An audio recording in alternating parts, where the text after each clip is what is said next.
how does this show work? Well, if I remember correctly, we get drunk and then we talk about it. So I'm in the process of getting drunk. Yeah. And We are part of the way through step 1.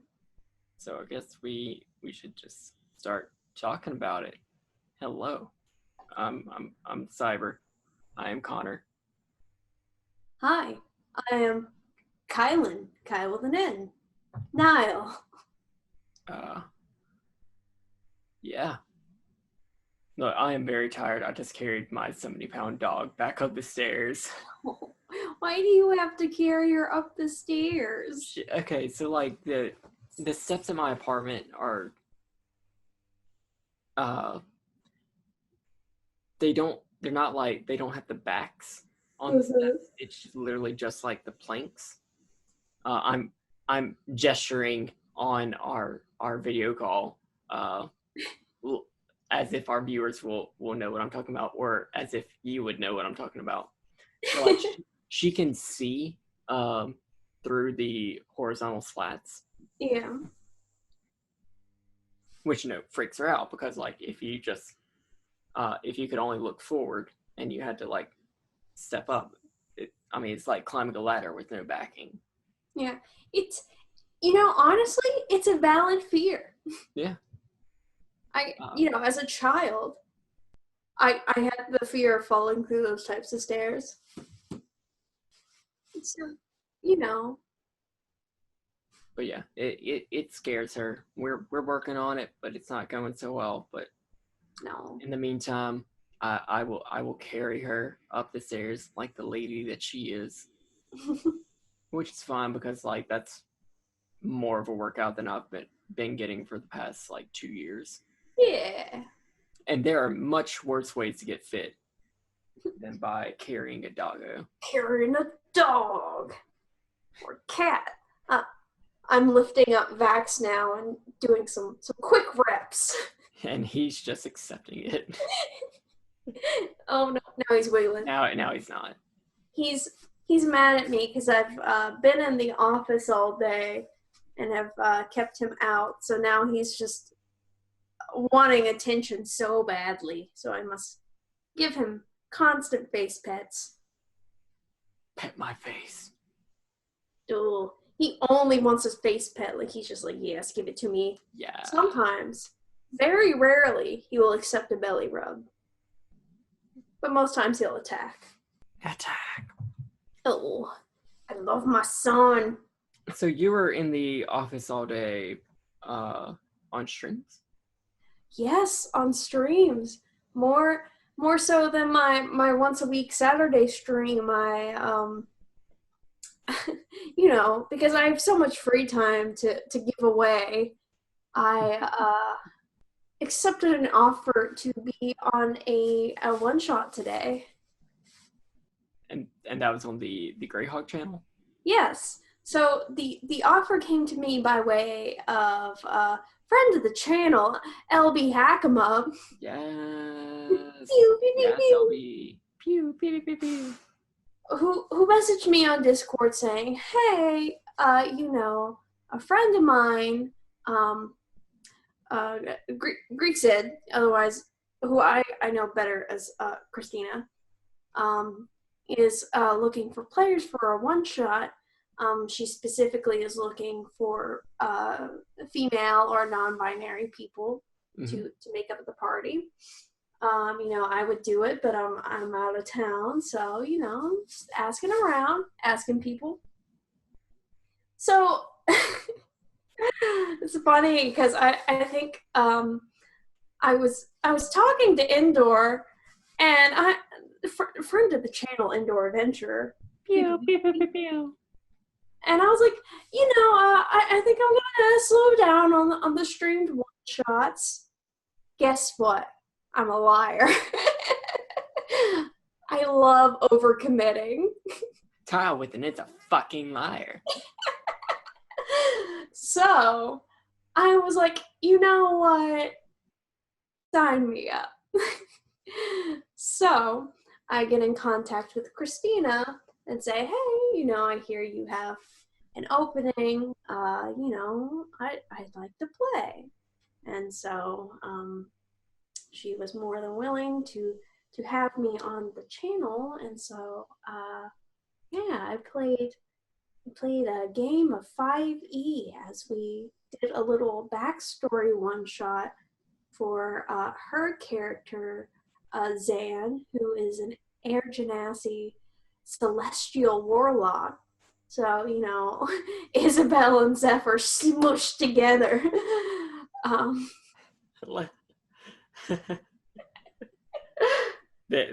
Their offspring in yet another alternate timeline.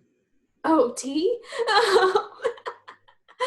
But, so, yes, a backstory for her character, who is in the campaign.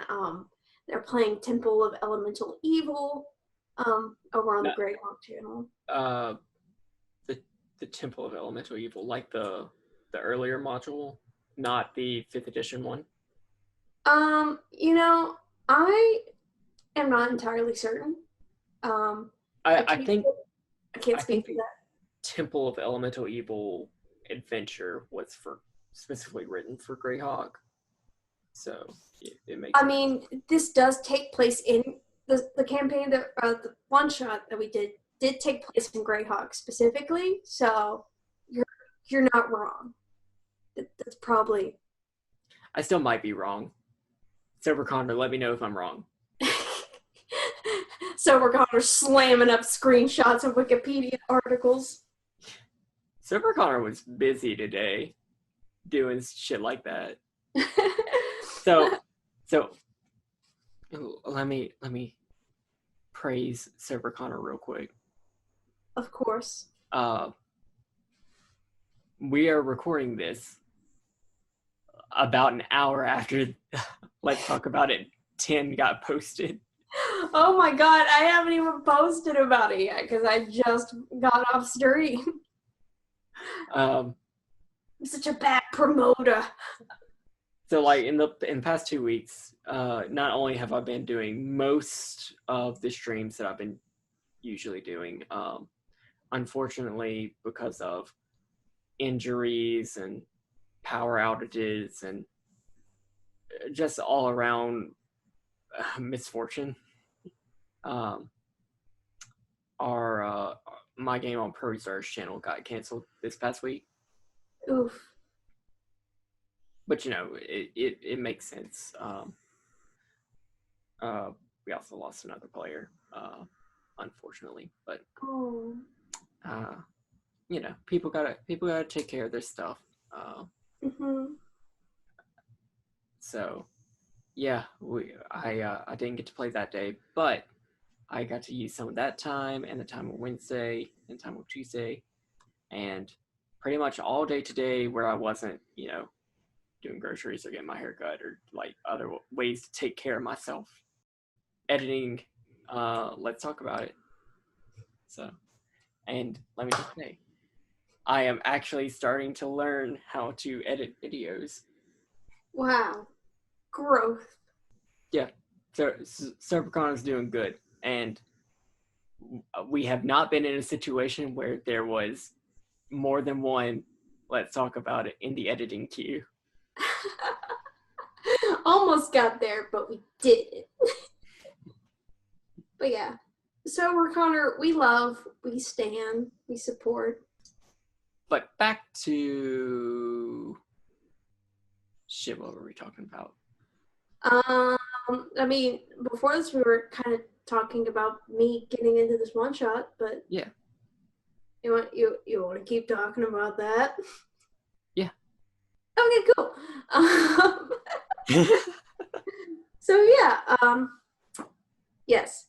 Where exactly was I at? Okay, back. Just lick your leg loudly. So we were talking about I don't think we talked about any of the like background or anything. We were just talking about like elemental evil being a Greyhawk thing. Yeah. And I was saying this is the backstory to one of the characters who is in the campaign. The campaign is Temple of Elemental Evil. Got it. All right, back on track. Yes. So, yes. So I played with Christina. That was her character. I played with MK, whose name I believe on Twitch and in Twitter is MK is the best. Who played a lizard folk barbarian who had an alligator head and fancy clothes named Margaret, who was like the queen of the swamp. And had I'm from the east side and I've smoked too many cigarettes accent. I love her. It was great. Everything out of her mouth was golden. Loved it. So that was her. And then we had let's see, Casey, whose handle I can't remember. Sorry, maybe I can tell Sober Connor and Sober Connor can slap it somewhere. But Casey, who was playing a half-elf eldritch knight named Samara, who had a sentient, bloodthirsty blade named Slakeless, who was always trying to get that blood. Max is showing off that leggy. Max is doing yoga poses in my arms. Max is doing the parkour for us. Hell yeah. And as for myself, I played a character who I've had sitting in the D&D Beyond chamber for quite some time now, whose name is Sarah. I sort of recognize the name Sarah. I don't know if this is a character that you talked to me about before. It's possible, because I have had her queued up for like months, just kind of waiting for a time to maybe drop her in somewhere. And I was like, now's as good a time as any. So she is a Protector Asimar, Way of the Sun Soul monk. Ooh. Who, according to the backstory I gave her, was born to human parents who had been trying for a child for a very long time, and as they were worshippers of Pelor, prayed to Pelor for his help in that effort, and with his blessing, perhaps a little celestial was mixed in. So, boop, little Asmar baby. So, Pelor went full Zeus. Maybe not that bad. There was no fucking. Connor's giving me doubtful eyes. But, so as a way to kind of give back and give thanks, I kind of borrowed this story from the Bible almost. I believe it was Samuel, I believe, whose mother, Hannah, maybe, gave him, like, it dropped him off at the temple and was like, you'll be, you're going to grow up here and be raised in God and be trained by the priest, maybe. I don't know. Drunk history.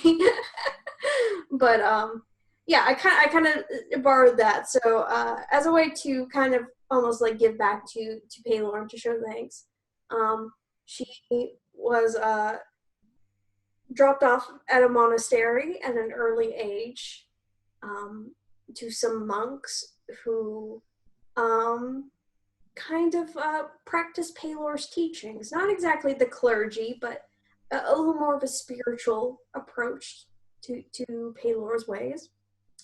And after spending time there learning the ways of the monks, Paylor appeared to her in visions and dreams, saying, "Go out and spread the light." So she has gone out on adventures and has been trying to do good in the world ever since. And that's that backstory, all squared away. I like it. But yeah, I enjoyed playing her for two reasons, really. From the RP aspect, she was fun to play because she was really just a calming, serene presence. Very kind, very quiet, very contemplative, very soothing, especially in this one shot in the points where there was kind of some high emotions, which is nice because a lot of the characters I tend to play at times are a little more headstrong, are a little more emotional. Probably the ones that need the calming presence, but instead I kind of flipped the script and played another role, which is always fun to exercise an archetype you don't get to RP as much, right? Yeah. So, and that was good, and I think it fit well into the party dynamic where we had two rough and tumble brash girls and two who were a little bit more on the calmer, more cautious side. Well, I guess Sarah was more so on that end, and Zan, the main character, was somewhere in between. So that was a nice way to round out the party. And two, I've discovered tonight that I fucking love playing monks.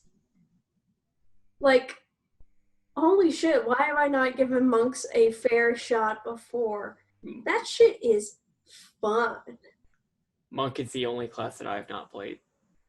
Well, Connor, this is me, Kylen, telling you to get on that train because, I mean, first of all, you get all up in that action, but as a dex tank, if you allot your stats in an appropriate way, no one can hit you. No one can hit you because your AC is so high. So to me, that's almost superior to being just your strength and, or I guess maybe your con-based tanks like your barbarians or whatever, where you just, take less damage. Because you know what's better than taking less damage? Taking no damage. I mean, I guess it's kind of like high risk, high reward in that sense. Because once you do take damage, you take damage. But yeah. So that's a pro right there. Higher chance to take no damage. Number two, you just get like so many attacks. Like we were playing level 5 characters, so I got the 2 standard attacks. But then if I wanted to, I could spend a key point and get 2 more attacks that I was proficient in and do some damage with. So that's superior to maybe doing some like offhand fighting where you got to subtract that proficiency unless you have like a feat or a fighting style or whatever. So already, off the bat, 4 attacks that all you can use all with your proficiencies and all that good stuff. So that's cool. 3 key points. Key points are neat. The kind of stuff you can spend them on, the kind of moves you can do. Patient defense is really cool. Saved my ass from getting critted on tonight. Because patient defense allows you to take the dodge action as a bonus action. Stunning strike is neat. I wasn't able to get it to hit tonight, but I'm sure if I did, it would have been cool. Being able to catch fucking projectiles, neat. Of course, that's not even a key point, I don't believe. It's a key point to throw it back, but to just catch it itself, you just have to roll some stuff. But yeah, no, that's all fucking cool. Really fucking cool being able to move a 10 extra feet. You know, and there was one point where we were trying to chase someone, and I was like, I'm gonna dash and move 80 feet and get right up on their ass. So that's neat, the sense of traversing the battlefield. And finally, I'd like to give a special shout out to the subclass I was playing tonight, which I think, based on what I've sort of read on the internet, is not the most beloved monk subclass. I think it fares a little better than Way of the Four Elements in terms of internet love, but Way of the Sun Soul. So one of my attack actions that I can take is a projectile radiant bolt that deals radiant damage. And that thing was my best friend tonight, because so many things we fought were weak to radiant damage. Yes. And on top of that, as an ASMR, a protector ASMR, if I could transform into like this angelic being with the angel wings and glowing eyes, and be able to deal additional radiant damage equal to my level. So that was a really cool build, just being able to just deal out so much radiant damage. So all this to say, monks are fun. And if you haven't played a monk, give a monk a chance. Because if that subclass doesn't sound cool to you, there are other subclasses out there that are really cool. Drunken Master, Way of the Long Death. Other ones, Kensei monks, Four Elements. I mean, not everyone likes them, but you know, give it a shot. So yeah, that's my spiel for the evening. Give monks a chance. Yeah, I need to. There hasn't been a campaign that I was like, where any sort of narrative that I wanted to play out sort of lent itself to the monk class. That's fair. You know, narrative for me comes first for the characters that I pick for the campaigns or one shots I take a part of, because I have so many characters just backlogged because I love creating characters in my free time. So, but you know, so whenever I have opportunities to play in new games, I'm just like, whose jam would fit in this jelly? So, but the Elemental Evil game was not the only game that you streamed today. oh yeah, no, I mean, I haven't talked about the actual game itself, but you know, we can put that off if you want. I mean, do you want to talk about the game? Yeah, I guess we can finish this and we can come back to the other game. Yeah. Yeah. But I guess to give you guys kind of a summary of what happened this evening. First of all, I forgot to mention our DM was Saverick. He was the only the only guy in the party of females, but he did an absolutely amazing job DMing. And I forgot to mention, everyone did an absolute amazing job of role playing. It's almost intimidating being in the midst of role players of that caliber, but it was fantastic. Such good feelings after that game. Such love was given to all parties. But yeah, so we were seeking out some cult activity in Zan's hometown. This demonic cult. Max just bit my arm for no reason. Aww. What the heck, son? Why have you betrayed me? Stop biting me.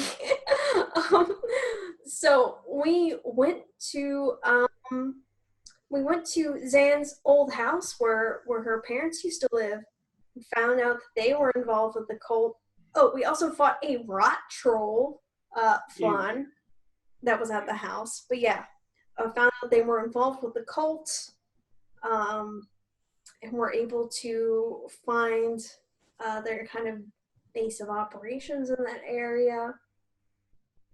Went through, killed a lot of cultists, and at the end, after our final battle, we had taken the boss lady prisoner, and we're about to leave when we realized that our companion Samara had gone missing. So we go back and search the room for her, find that there's this puzzle, solve the puzzle, open up a secret room, find this room with a cage. Our lizard folk barbarian is able to smell out that Samara and someone else was here, but there's just no trace of them. The trail's gone cold. They've disappeared. So, we're kind of sad and this bittersweet victory, and we leave and we turn this cultist lady over to the town for justice, and sadly depart without our party member. But meanwhile, somewhere else in the world, we find that Samara has been transported somewhere else with a prisoner who was Zan's missing sister that she has been looking for this whole time. And it turns out that Samara is not the half elf that we knew, but an abyssal tiefling who was serving this. It was like the same entity that came, that like this. It was like this tiger entity that like came and visited Zan in her dreams. It was like, oh, you need to go to this town and stop the cult and find her sister. And it appeared as this entity, but then it was like this rotting, fleshy, demonic thing. I don't know that. Maybe the thing that Zan's serving is actually evil and she doesn't know it. It's misleading her, but like this thing was bad. And it was like, well done. And and so Samara took Zan's sister through that portal, and that was the end of the one shot. So we were all angry. evil plotting on Casey and Zabrick's part. But no, it was a fantastic one shot. I'm still riding that high, and very grateful to have been invited to be a part of that experience. And hopefully I can come back and play on the Greyhawk channel again another day. Yeah. Woohoo! Fun stuff. All right. I feel like I've done a majority of the talking, so let's talk about a game that you've done or something. Well, like I said, the Pro Starter game got canceled this past week. The week before, it didn't seem like we were really doing anything for the main story since we were still waiting on our fifth party member, who unfortunately will not be joining up with us. It is unfortunate.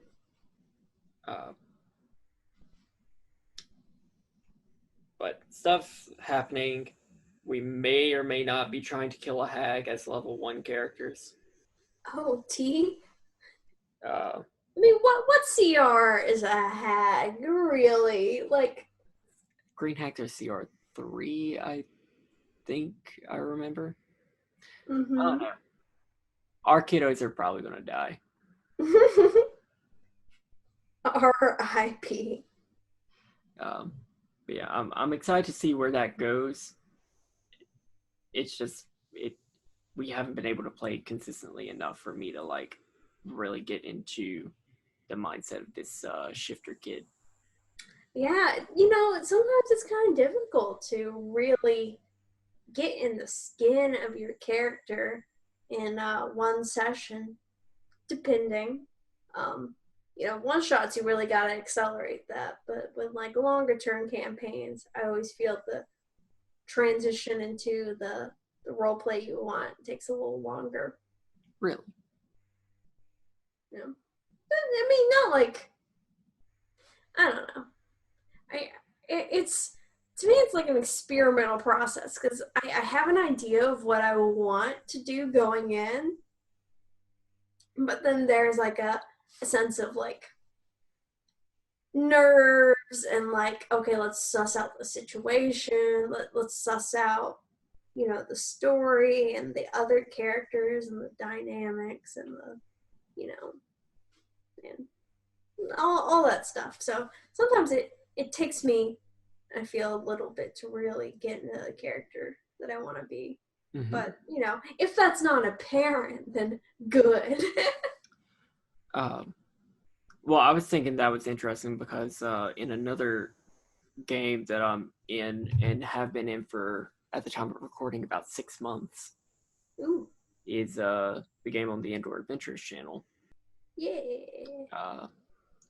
Where I'm playing Blake, and honestly, like it's been so long playing with him that it's like the novelty has worn off, and because of that, it's harder for me to jump back into the character.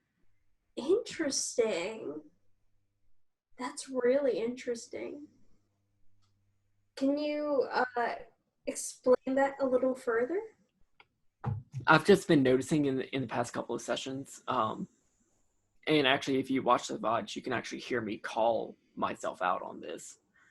There are just moments where either I'm being too charismatic with this character, or I'm breaking the fourth wall too much, even by my own sense. Like, I break the fourth wall with this character every now and then. Yeah. Just as a quirk. But yeah. I've noticed that, like, whenever I'm like don't know what to do, I tend to like use it as defense mechanism. Yeah, no, humor is definitely a coping mechanism that I think sometimes it feels almost necessary to use in like RP, especially when moments seem to be a little on the heavier side. Just kind of a way to like, almost separate yourself for the character for that moment to kind of just so it doesn't affect you too much, if that makes sense. Yeah. But I've definitely seen myself like stepping back from that character, which is like upsetting because like I really, really like this character and what I'm exploring with him. Things are actually getting really spicy in there. OT. So we finally landed on the island of the bronze dragon, not brass dragon. I always get those two confused. I get bronze, brass, and copper all confused. I'm just like, oh my god.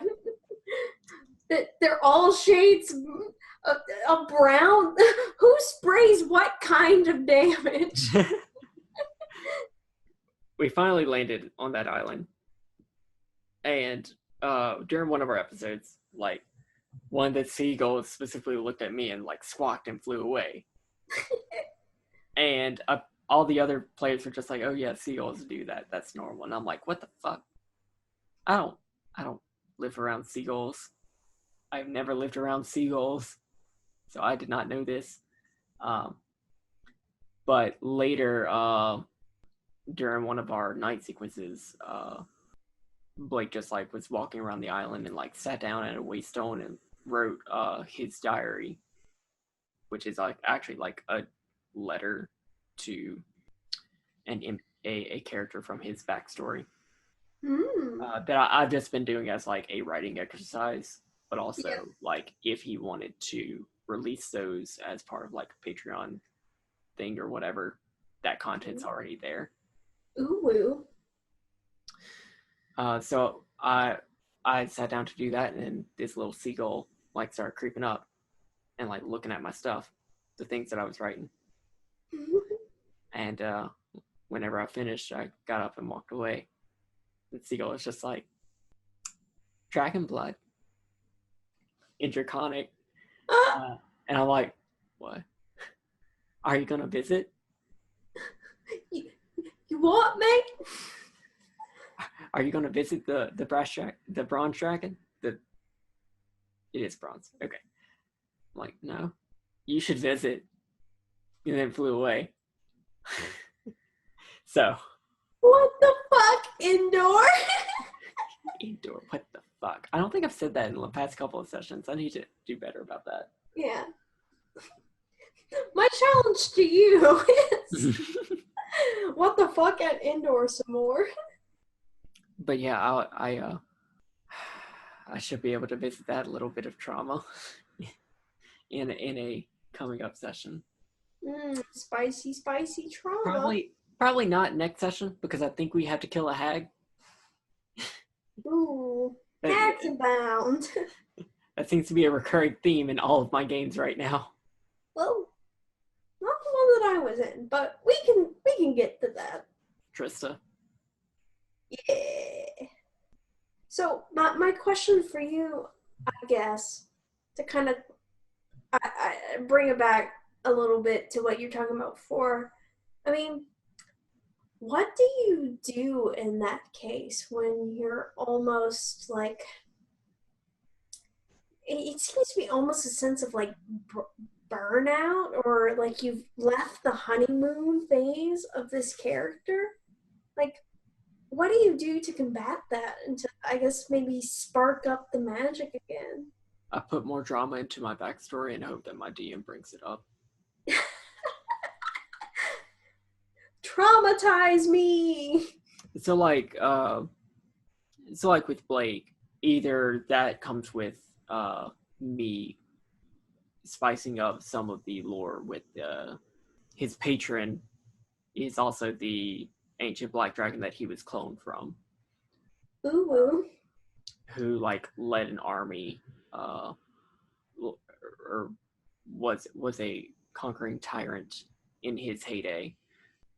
In the background, I've been coming up with Indoor with some of the lore from that age. Like you wouldn't know this from the normal game, but like there's like this really cool idea that I had that like his armies were identified with coins that were reprinted and worn around the neck, sort of like army dog tags. Okay. Copper for regular rank and file people, going up to silver to gold, and in some cases, adamantine. Oh. And some goblins in his army were actually the inventors of the crossbow. Oh. But I mean, those were just random tidbits that I'm just like, okay, this is something that's really cool that relates to my character, and I'll be happy to see that like show up. But it's just stuff like that to make me like re-energized about the character. Yeah, I was gonna kind of suggest something like that, almost like, you know, like those writing prompts and like OC questions that you see floating around on the internet, where it's not even like major stuff, it's like trivial stuff. It's like, you know, describe your OC's perfect day or something like that. Just kind of like exploring that mindset more and figuring out like those smaller details, those details that make them more fleshed out to kind of, I don't know, give them more depth. Maybe that's something you can try, but it seems like you are trying it in some aspect, kind of filling out, some. Oh yeah, by no means am I tired of Blake. Like Yeah, there's so much more that I want to do with it that I really hope comes to fruition. yeah, no, but it's just the ebb and flow of that RP commitment, I guess, is the term I'm looking for. Yeah, I don't think I'm burned out with RPing. I think I'm just burned out in general. Ah, so general life burnout. Yeah. That's fair. How's Monster of the Week? Oh, okay. Let's go back to me. We'll play volleyball with this. So yeah, earlier today, I played in my Monster of the Week game, which today's plot to me was super interesting as both a player and the role I fill in character. So the episode starts with not our regular teacher in the classroom, my potential, not my potential stepdad, but someone else who we've never recognized before, telling us that we failed our mission so bad and all of our powers were going to be stripped from us, which for Lemmy wasn't that big of a deal. He's a mostly mundane human who has had some access to magic, but not that he's really conscious of, because maybe aliens, but but yeah, no, it really kind of messed up the other party members who rely on more supernatural abilities. Like our party's werewolf fucking lost his wolf abilities, and Sad Awoo's only. Awoo. And our divine lost their divine powers, and our sect member lost their cool sect magic. So everyone was pretty nerfed in that sense. But then we pass out and we wake up and we're on a battlefield and we're fighting werewolves and we have no idea what's going on. Yeah, I know, we were attacking cyberwolves everywhere. I hurt so much. We were able to make it back to this base, and yeah, it was interesting. As part of, excuse me, my character's moves from his playbook, he is the Flake, who is the conspiracy theorist, who is all about asking questions and seeing the bigger picture. I rolled well on my starting move, which is connect the dots, which allows me to kind of ask some guided questions about the overarching plot of the mystery. So my character was able to figure out that whatever is going on, this isn't the regular timeline. It is a timeline filled with anachronisms. So we're a part of the Union Army, which is 1860s, with leaders from the civil rights movement and the 1860s emancipation movement. So 100 years between those, but yet the story's taking place in 2019. So Lemmy was able to piece together that this isn't our correct timeline. It seems that a bunch of timelines are fractured and being placed, smushed together, and that it's very unstable. And we had to figure out how to write this. So as we're going through this and figuring out more of kind of what's going on, we figure out that two different forces are kind of at play in the story.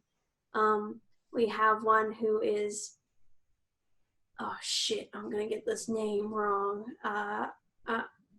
Anansi, I think is right. A Nazi? It is. Like the Aztec spider thing? Oh my god. Yeah, so it was like this god figure who is all about like, it did have like a spider motif that was all about like don't fuck with me in lore. lore. That was all about like oral history and tradition and stories and weaving webs. So we figure out he's a player in the story, who we think is a bad guy at first because he was also the teacher that was in our classroom. But it turns out that he's on our side and he's doing this on purpose because the last monster that we fought, who we've kind of lost memory of, except for Lemmy, because he kind of remembered snippets of it, which is really interesting because none of the other players remembered, and Lemmy's like hashing out all these theories, and they're kind of like, that, you know, this doesn't make any sense. What are you going on about? So Lemmy, once again, is feeling like he is the crazy person in the room that no one believes because, you know, no one believes he was abducted by aliens. So it was a really interesting dynamic with Lemmy just being like, you know, I'm not crazy. Like, why don't you guys believe me? So that was kind of fun to explore. But yeah, no, so Lemmy kind of remembers this. The other force at play is like this nightmare hag creature who is able to put its victims into like a deep, dark, depressing sleep and suck out their life force. So both of these creatures at play have affected history to make it to where it is a story of oppression. Lycanthropes are oppressing humans, and really interesting.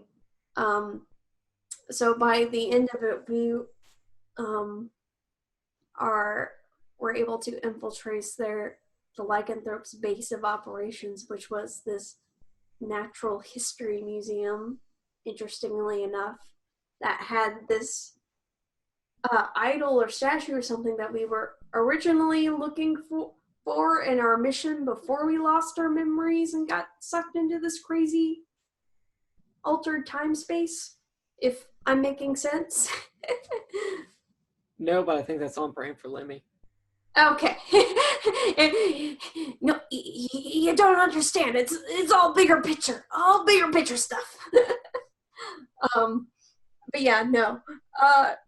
And you know, fighting these lycanthropes and fighting this nightmare hag creature again, which almost ended up killing one of our party members.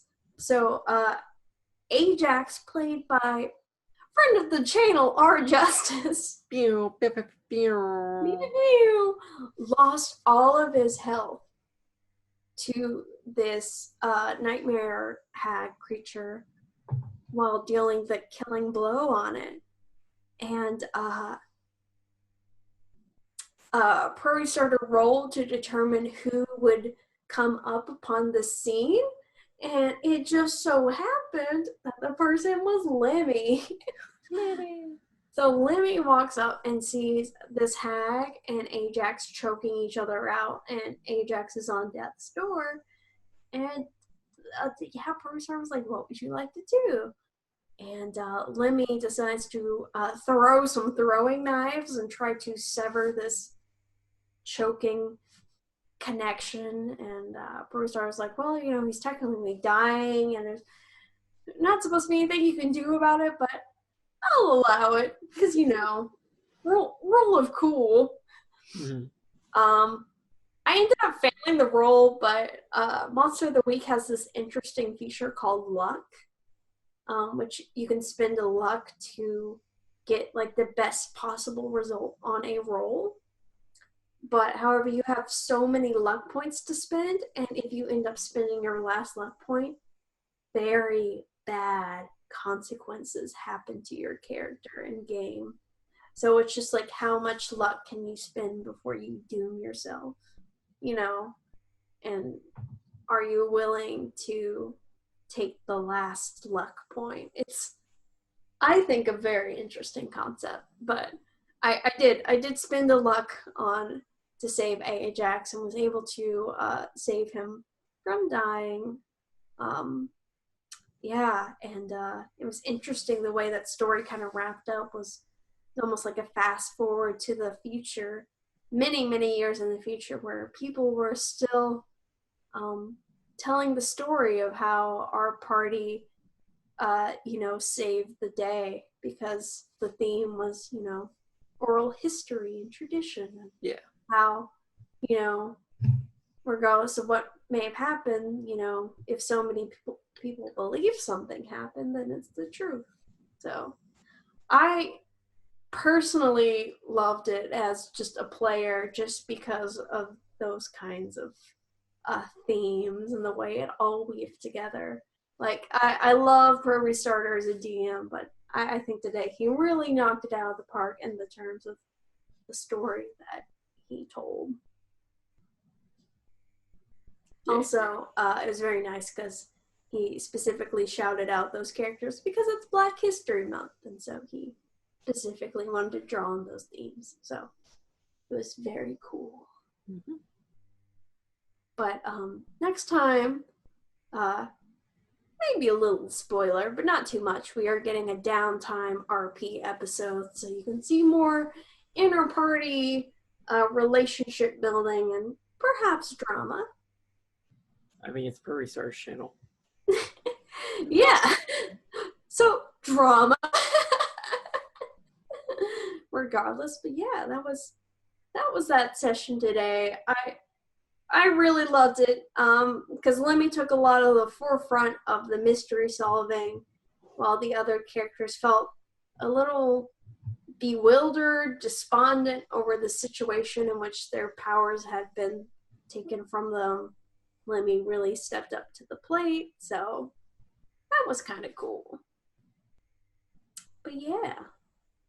So yeah, let me knock the tennis ball back in your court. Let's talk about something you were a part of. I've already talked about all the games I was doing on streams. We could talk about our non-streamed games. That's what we're gonna do. So we've got 2 games with the same group right now. We've played sessions with both of them. Yeah. Which one do you want to talk about first? Adora. Okay, so let's talk about TSB's game, Heroes of Adora, which is a homebrew brainchild that comes from my boyfriend TSB. A very sandboxy adventure of heroes in a world without heroes. Zebra Connor, clip KyleWithAnN saying "child of my boyfriend." Child that comes from my boyfriend TSB. No! Don't do it! Listen to me! Which one do I shoot? Which one do I diddle? You must choose! But, yeah, no, it's just the same group of people that play in the Mon Dragon Heist campaign, but it's shifted as to who is DM and who is player.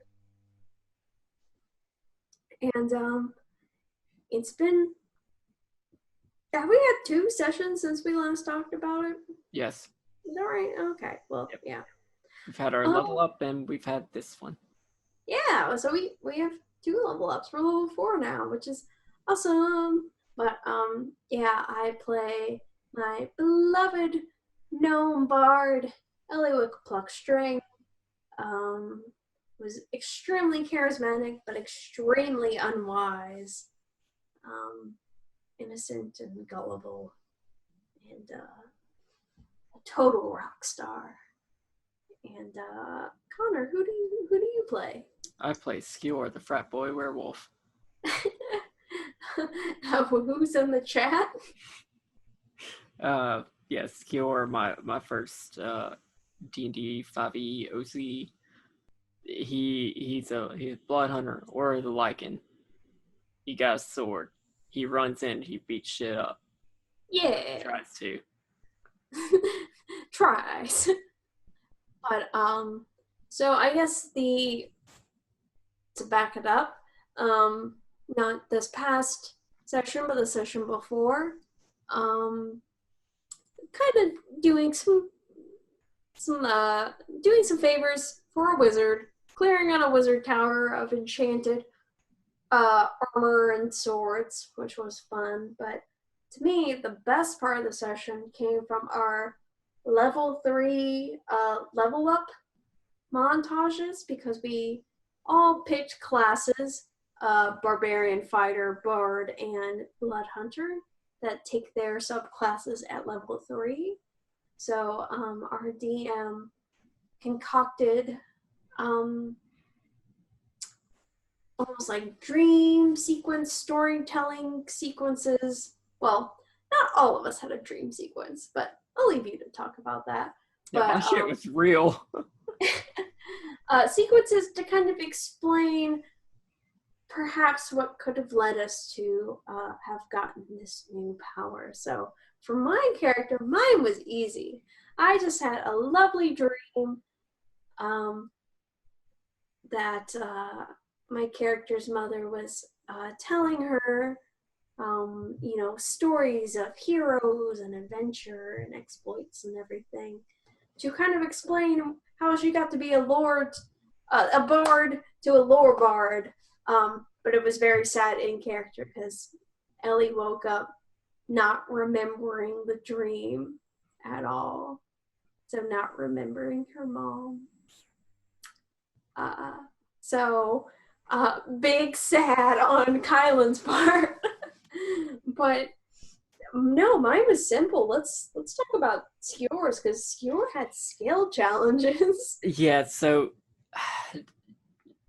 if you want your blood hunter to become Order of the Lycan, and you level up on the road, things are difficult because like the whole thing about taking the Order of the Lycan is that you have to undergo something called the taming. Mm-hmm. There's no official like Critical Role lore on the taming yet. It was briefly mentioned in Liam's one shot, but that was it. But like it's at this point that you like become a werewolf and you can tap into that sort of thing. Skior, I had it so that 2 weeks before the game started, he had killed some werewolves. That was like a job that he had taken on, and it didn't end up so good for him, and he got cursed. Mm-hmm. And that was all going to come at a head pretty soon. Now, before he left, he had stolen his adopted mother's notes. His adopted mother being the only person in this setting who had successfully done a taming, the first person who even sort of thought that it could be a thing. Your sister, at one point, tried to replicate it and failed. Oof. So 2 weeks before he realizes he's infected, he's got to make this work. Or find somebody who has beef with werewolves who would be able to put him down. Oof. And that's where Dennehy comes in. Yeah, and then he played by Friend of the channel, Arsqueef. Uh, so Arthqueef had made his character specifically to annoy me. True. Absolutely hated werewolves, and I'm sure that there's a lot more complicated story there. Which is so beautiful as an outside observer, because you guys, to my knowledge, had no knowledge of what the other person was doing. I had that little inkling because I was waffling with Skewer. TSB did fill me in like, oh well, I think your backstory could be pretty cool with like another player's character. Aw, fucking And I'm like, TSB. but he didn't tell me who. Oh, okay. But I assumed that it wasn't Ginger Benji. Mm-hmm. Interesting. Yeah, I'm like, yeah, AQ would do that. He really would. He really did. And he did. But no, I thought that like, yeah, Skewer would totally team up with like someone else who had beef with werewolves, because if this didn't work, he needed somebody who would put him down. Mm-hmm. So as we level up, the full moon comes, and Skewer wakes up Denicky in the middle of the night, and it's just like, I need you to come with me. And hands him a silver knife. They Skewer sets up this ritual, and just like, dude, this is what's happening. I need you to be ready to kill me. Ooh. Which there was a chance that I could have failed this skill challenge. Yep, that was written in where you could have failed the challenge to become a full-on lycanthrope. With all the chaotic evil that it entails. Oof. But we go through this whole thing where I make this mixture, I make this ritual circle, and one detail that I did have influence over, the reason that the ritual was so easy, and the only reason why it worked, is because of the lunar eclipse that was happening at the time. Okay. A few of my werewolf OCs have background tied to the lunar eclipse. I love that you have to say a few of my werewolf OCs, implying that you, one, have multiple werewolf OCs, and two, that this doesn't even apply to all of your werewolf OCs. I deserve all of that.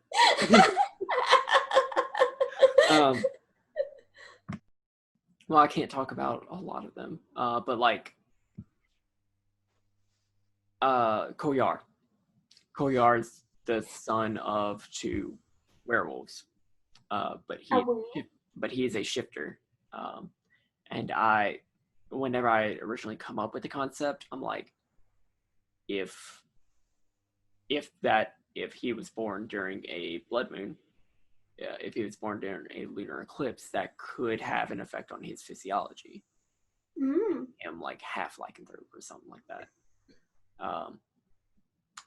Another werewolf OC that I had, he's only been an NPC in my game so far. His name's Michael Graywood. His father was a werewolf, and he was Michael was born during the blood moon, which is why he was able to control his beast so much.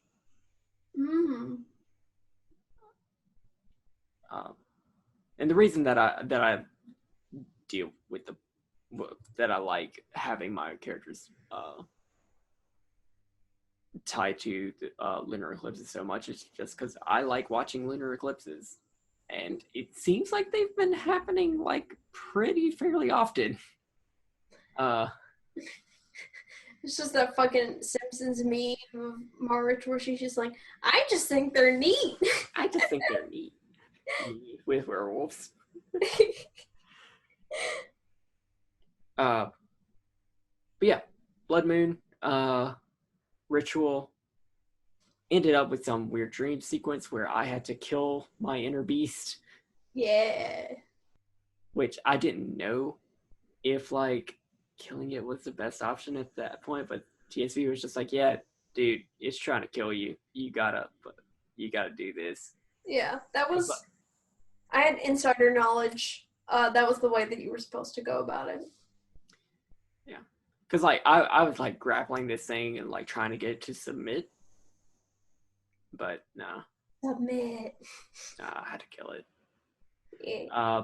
But I did, and now I'm a beastie boy, Yeah. and who boy can Skior not be trusted with that?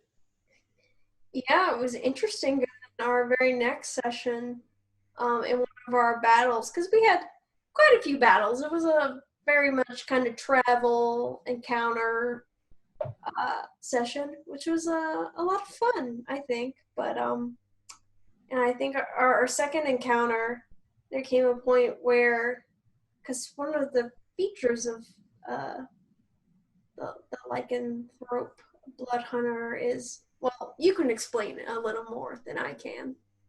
Yeah, it's called Bloodlust.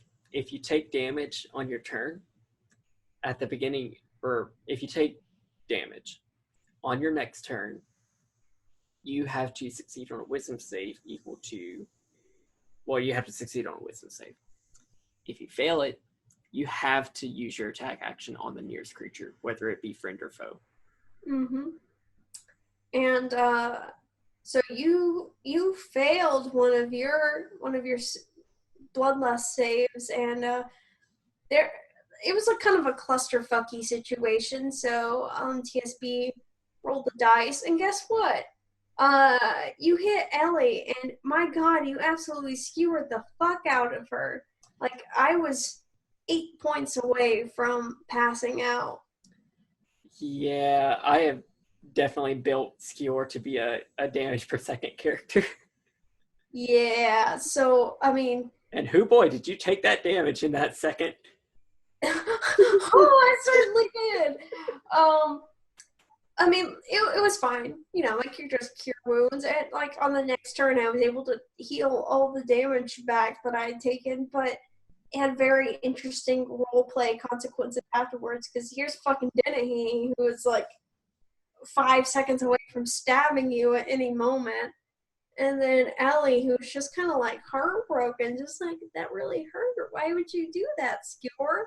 Not really understanding that it's not something that he can completely control. So just a sad moment all around. That that has definitely affected Skior. Oh. But Ellie, is the bounce back champ. So, things affect her for a little while, but she gets over things very quickly. She's not the type to hold a grudge. So while she's probably like, okay, it happened, but, it's fine. It was an accident. And it's completely over. It's yours. Just like, I have committed this grievous sin. Skior may have completed the taming, but that doesn't mean it's completely tame. Mm-hmm. Yeah, that's where his head's at. Yeah. So, kind of sussing that out, dealing with that. I'm sure all the lovely things it does to his self-esteem. um, yeah.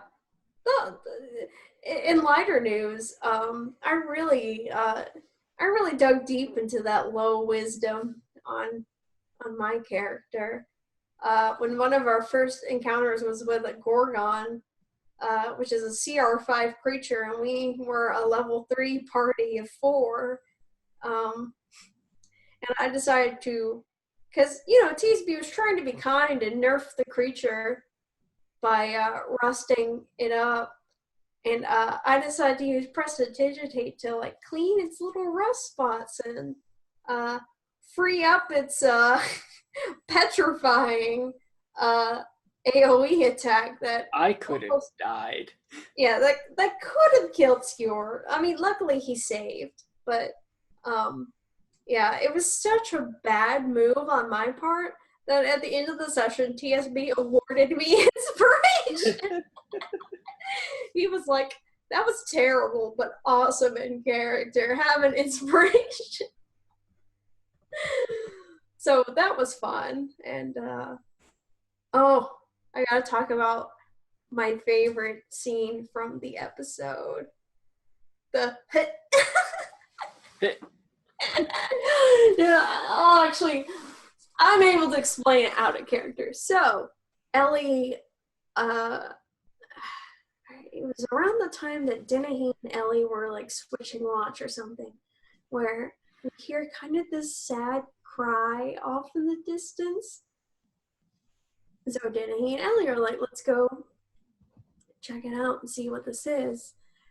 And yeah, we come across this Cyclops who is crying for his Teddy, which is a dead grizzly bear. And we're only level 3 characters. We can't really do anything about it. But on a whim, I decided to pray to this god that we had, or demigod, god, minor god, somewhere in there. Yeah, lesser deity. Yeah, named Aiden, the god of secrets, who we encountered a shrine to in our travels. And Ellie was just like, I don't know if you can do a miracle, but if you could, that would be really nice. And, me, Kylen, totally on a whim, just like, try? Because I saw no other way to approach that situation. And I found out after the fact, TSB was like, yeah, I didn't think you would do that at all. So it was really interesting. So I ended up rolling a percentile dice and doing a persuasion check, which I am beautiful at. So I was true. And because previously I had made an offering at Aiden's shrine, which requires paying a gold piece and telling a secret, I had earned 1 favor from Aiden. And with all those factors combined, Aiden approaches Ellie and is like, are you sure you want to spend your favor on this? And she very much wanted to. So a grizzly bear was brought back to life, which was very beautiful and touching, and low-key, I was on the verge of crying. But that's because I can't deal with, like, animal death and people being sad about it. Yeah. Really affects me. So I was having to blink away at potential tears. Happy and sad tears. Look, during that, sorry, brief aside, during that whole encounter, my ass is just like, oh my gosh, this Cyclops named this grizzly bear Teddy. Oh my god. Oh my gosh, is Theodore Roosevelt a thing in this? Illegal lore. Because, like, if Theodore Roosevelt wasn't a person in Adora, why would a giant name a bear Teddy? TSB explain. TSB explain. I gotta know the lore.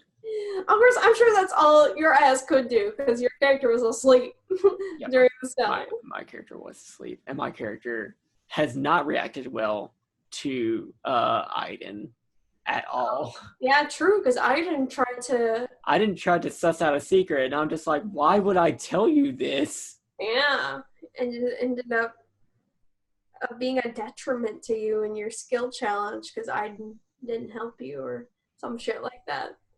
Made you choke or something. But yeah, no, able to bring this this bear back to life, and Ellie was like, "Oh, it wasn't me, it was Aiden," and tell the Cyclops all about him, and I think the action really struck Dennehy, who I think up until this point was really annoyed by Ellie because she's very childish, and still is. But I think he was touched by why she would go out of her way to help the stranger. But we returned to camp and tried to tell Skewer about what happened, but we are not able to because. But yeah, every time we tried to, the words would be stuck in our throat because Aiden's curse as a minor deity is no one can ever, no one can ever like speak of the deeds that he's done. Can't talk about that. Yeah, no. Like you can talk about Aiden, you can't talk about the deeds that he does. Nope, can't talk about that. Yep, nope. Nope, can't talk about that. Nope. But yeah, that was a very beautiful, touching moment. And since we converted this Cyclops to Aiden's religion, there was another Aiden shrine. So I was able to pay another gold and tell another secret to get another favor, which the secret was that Ellie doesn't know who her parents are, and she would very much like to. So, more backstory lore. While that was going on, I'm just like, if they pressure me, what secret would I tell? But like, most obscure stuff is already out there. Like, the biggest thing was that like, he was cursed, and was going to turn into a werewolf. That's been resolved. The only other stuff is like Blood Hunter stuff, and well, his sister failed the taming, and had to be dealt with. Oh no! Or that's what he was told. Ooh. And yeah, he doesn't know who his parents are. Oh, that's kind of a secret, I think. But I mean, he never really. It's not really a secret. No one's just asked him about it. If mine counts as a secret, then yours counts as a secret.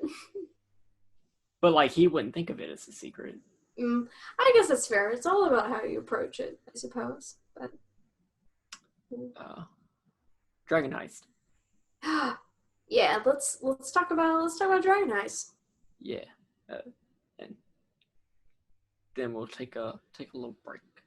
Yeah. So, if you're a listener of Latai, you know that Connor loves prepping. So much. It's his favorite thing to do. It's his favorite thing to do. He does it so well in advance. Preps out for every possibility. I'm just shaking my head right now. So, because it's been 2 sessions. So the session before last, Connor prepared for one thing, and we were like, fuck that, let's go on a cave. Which, to be fair, I suggested for backstory reasons, because one of the people from Otto's backstory, one of the baddies from his backstory was hiding out down there, so I was like, why not go take care of this? So, it wasn't just a big old fuck you. There was some reasoning, but yeah, it wasn't something that you had directly prepared for, because you like doing like 30 minutes of prep. If that much. Okay. That whole statement is inaccurate. Because I don't like doing 30 minutes of prep. I hate every second of it. And it's not 30 minutes. It's like 5 at the most. I was being nice. but yeah, y'all had decided to resolve that loose thread and Mm-hmm. pursue Jace Belnades, who has no tie-in to Waterdeep Dragon Heist at all. Nope, no. It was just a character from Otto's backstory. It was actually a character that I created for Otto's backstory. Oh, oh, I didn't know that. Like, Otto does have many characters in his backstory, but Jace Belnades was one that I created for him. yeah, but he's a class baddie who Otto has some history with.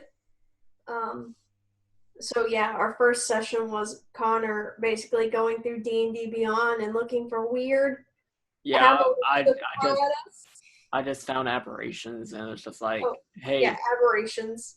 hey, why don't you fight this? Why don't you fight this? Which like wasn't the most fair, but y'all had also just gotten to 5th level, and I felt like it was a good opportunity to like have y'all flex some of those new skills. Yeah, and we hadn't done any like real heavy combat for a while, so it was fun to flex. And you know, to your credit, you have a great skill of pulling things out your ass. Which takes, speaking of things that I pulled out of my ass, let's talk about the next session, because after doing multiple quote unquote random encounters, I actually did have a week to like think about what y'all would encounter next. Mm-hmm. I didn't want y'all to fight anymore. I thought that was like, I felt like y'all had done all y'all needed to like get a feel for how you fight as a level 5 party. Mm-hmm. So what did y'all find? Because I may have peeked ahead at something for our second half, and I might be able to talk about this a little bit more in detail then. Ooh. So the first thing we encountered was a fluff, which was really cute and friendly, and we gave it some good positive energy to feed off of, and it was just a very happy experience. So we had a nice springtime soleil, and we also encountered a mind witness. Mind witness, which is like a beholder baby, but it's a full ass beholder. Full ass beholder with some mind flare influence. What's the lore? The lore is that a beholder was brought back to an elder brain and underwent metamorphosis. The same way that mind flayers reproduce is they take little mind flayer tadpoles that they lay, mm-hmm. and they stick it in a human's ear, and it goes and like eats their brain, and the human body transforms into a mind flayer. Okay, so I didn't know that. That's weird. Yeah, so we encountered one of those who was devoid of a master because, as we came to find out, the mind flayer colony, the elder brain, was in the process of being destroyed, or was destroyed. It was destroyed. But this mind witness was roaming the caverns looking for any sort of psionic, any sort of telepathic creature or just other creature that it could bond to. So, and it found some flumps. It ended up bonding to Otto, who loves having pets. So not only is he in control of Ruka, our crawling claw, he's now in control of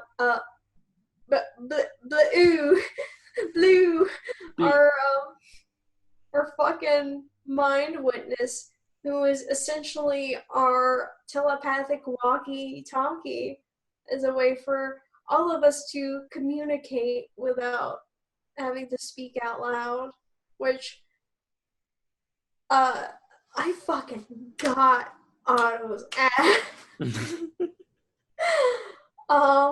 Because I'll keep Talk this about it.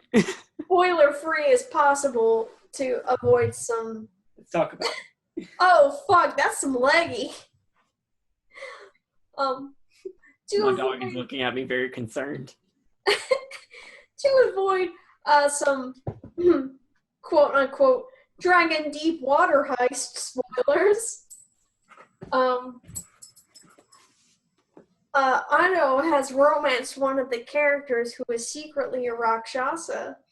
And we all know that the character's a Rakshasa, and we all know that Otto knows that the character is a Rakshasa and that they have some sort of bond, but up until this point we didn't know what exactly.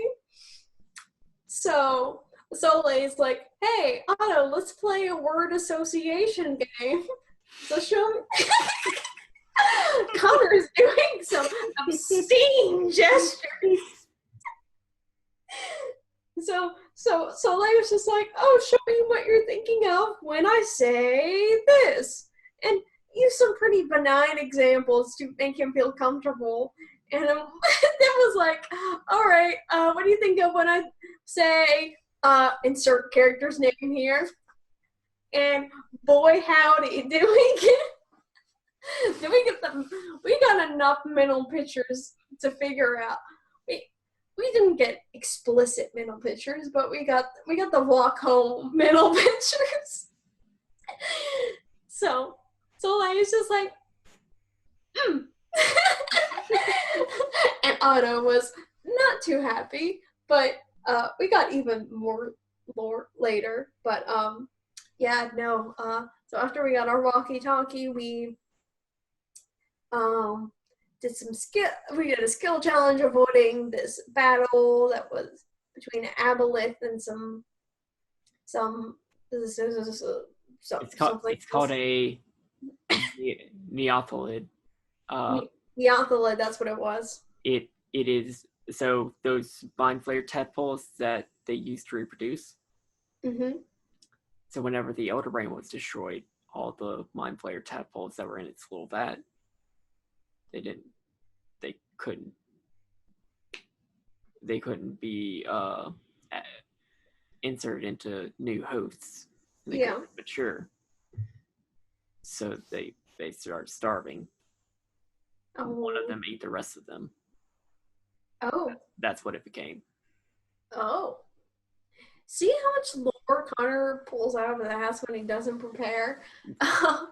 I'll talk about this a little bit more, but like I had a week. I'm like, I don't want them to fight anything, but like I wanted a mind witness to be there, and I wanted some slumps.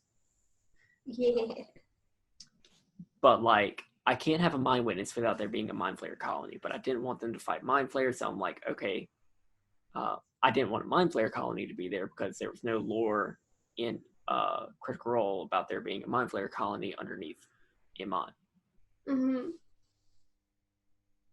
That doesn't mean that there couldn't have been one and that it was destroyed. Yeah. And what y'all saw were like the last thrashes of one. Yeah. But the battle got close to a bridge that we were crossing, so we had to do a skill challenge. And we succeeded. Got into a little fight with some haggy type creatures. Encountered Jace, and pretty much before Jace even had a chance to act, fucking destroyed his ass. Yeah, I had made Jace a threat for level 1 characters, but I wanted y'all to be able to get him at level 5. And y'all did. Fucking obliterated him. He's like, you're gonna die. And we killed him within 6 seconds, and not even that long. So yeah, now we're down in this underground Aboleth city called Solar. We're like, all right, well, we should probably get out of here before this that Jace is working with Trista notices our presence when all of a sudden, well, hello, dearies. fuck. So we thought maybe something bad would happen to us, but Instead, y'all have some D&D therapy. she was extremely accommodating, gave us tea, and swear to God, we had an in-game D&D therapy session, which, funnily enough, because my character was in springtime form, it was very interesting. Basically, all of her perceptions of events were tinged with like that springtime euphoria. So she was just like, I have no problems. Everything's great. Everything's fantastic. I don't have any traumas. Which, depending on the season, that answer could have been wildly different. But that was just the mood she approached it in. So it was very funny to me, just her fucking be like, no, everything's great.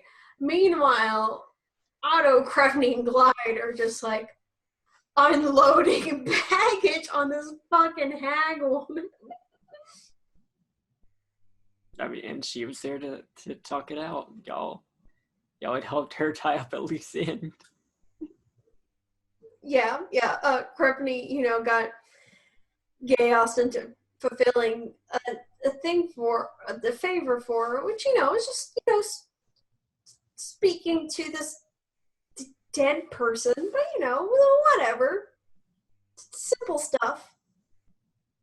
But yeah, no, Connor literally walked us through a fucking therapy session, which I think the characters needed, especially Glide. Fucking Glide had a lot he was holding on to.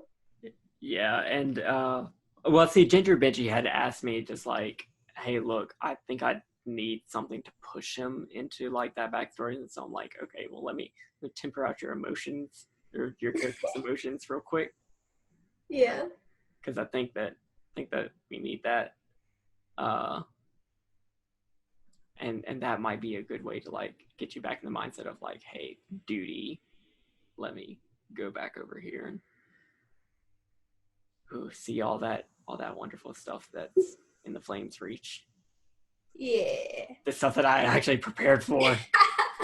It was also fucking delicious because Otto was trying to lie to us at one point about what he planned to do after this was all said and done. But unbeknownst to the party, we had been zoned truthed.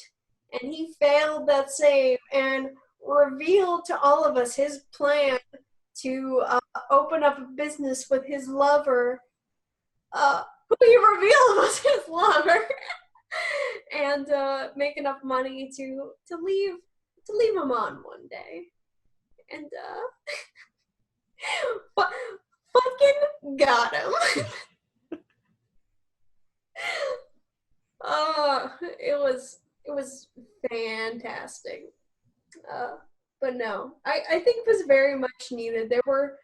I think there were a lot of regrets that the other three characters were holding on to, and I think they were able to work through them with some very skilled therapy on Trista/Connor's part. I've been listening to some of the worst self-help books. Let's book review. Let's not, because I don't want to talk bad on someone who actually went to the trouble of like publishing a book. Okay, that's fair. But yeah, and I ran through their D&D session how I run like daily stand-up meetings for my actual job. LMAO. Well, I'm glad you were able to tap into that skill you already possess. It was great. But no, we have the plot thread set up for another side quest. The thing that you actually prepared for. Now that bar's been raised. Yeah. I got prepared for it. There are like 2 encounters. Yeah. Whoa. A whole 2. Amazing. But I was able to give quite a few like backstory items, which are going to be. Oh yeah, you gave him a badass ring. Yeah, he'll be able to do some cool shit with that. That ring's But, important. ooh, ooh. Hopefully, hopefully he'll be able to pick up on that. Oh, he has. Okay, good. I had mentioned it before, like a long time ago, as part of a dream sequence, but Oh, okay. Yeah, I remember whenever he saw this womanly figure that could potentially be his mom. I'm raising my eyebrows. Yeah, we're getting some eyebrow wiggles. But yeah, any other games that we want to talk about? Um, oh, I had one more I was in, but I can make this kind of brief.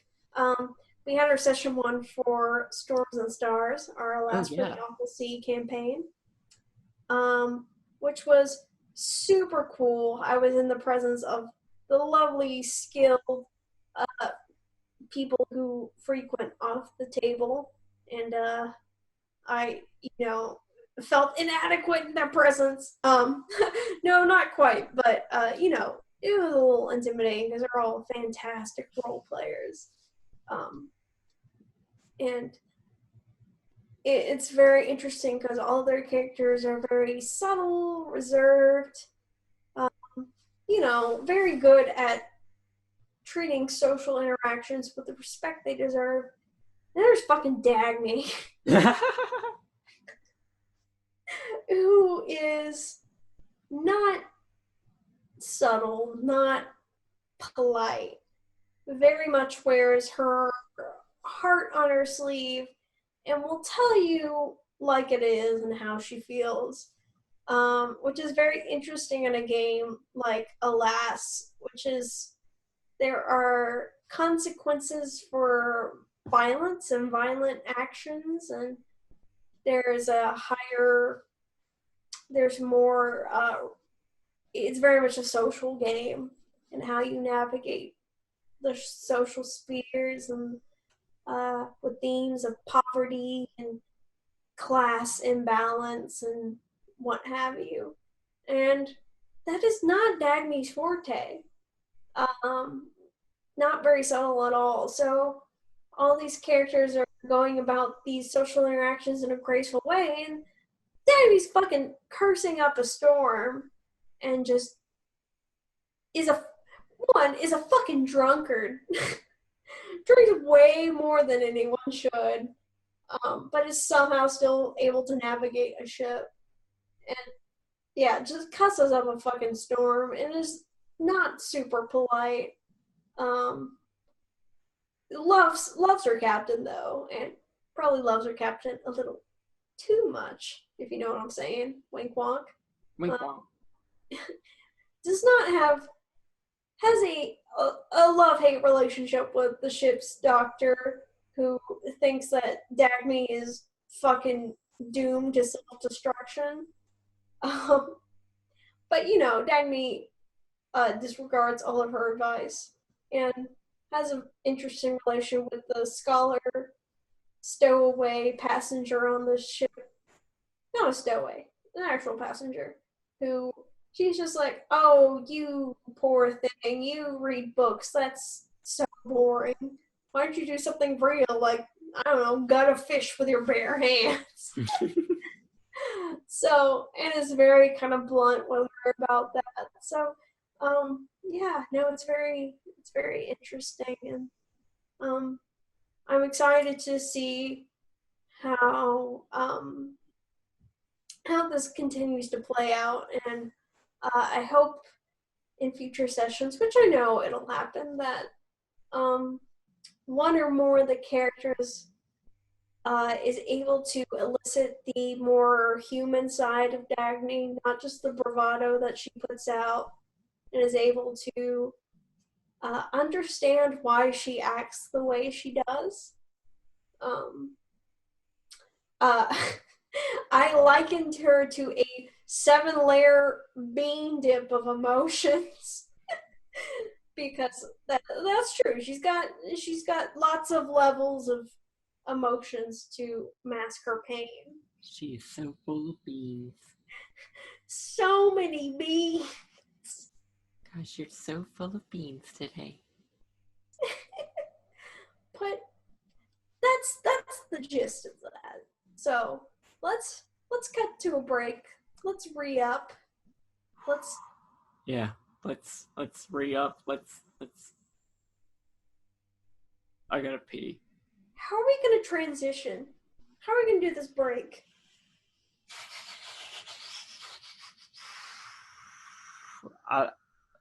I'm just thinking of like mariachi music. Mariachi music with like a very festive cockroach. Yes. just a little cockroach. Like maybe a little sombrero. Yeah. That sounds good to me. Let's do it. Yeah. Sober Connor, get on it. All right, toodaloo.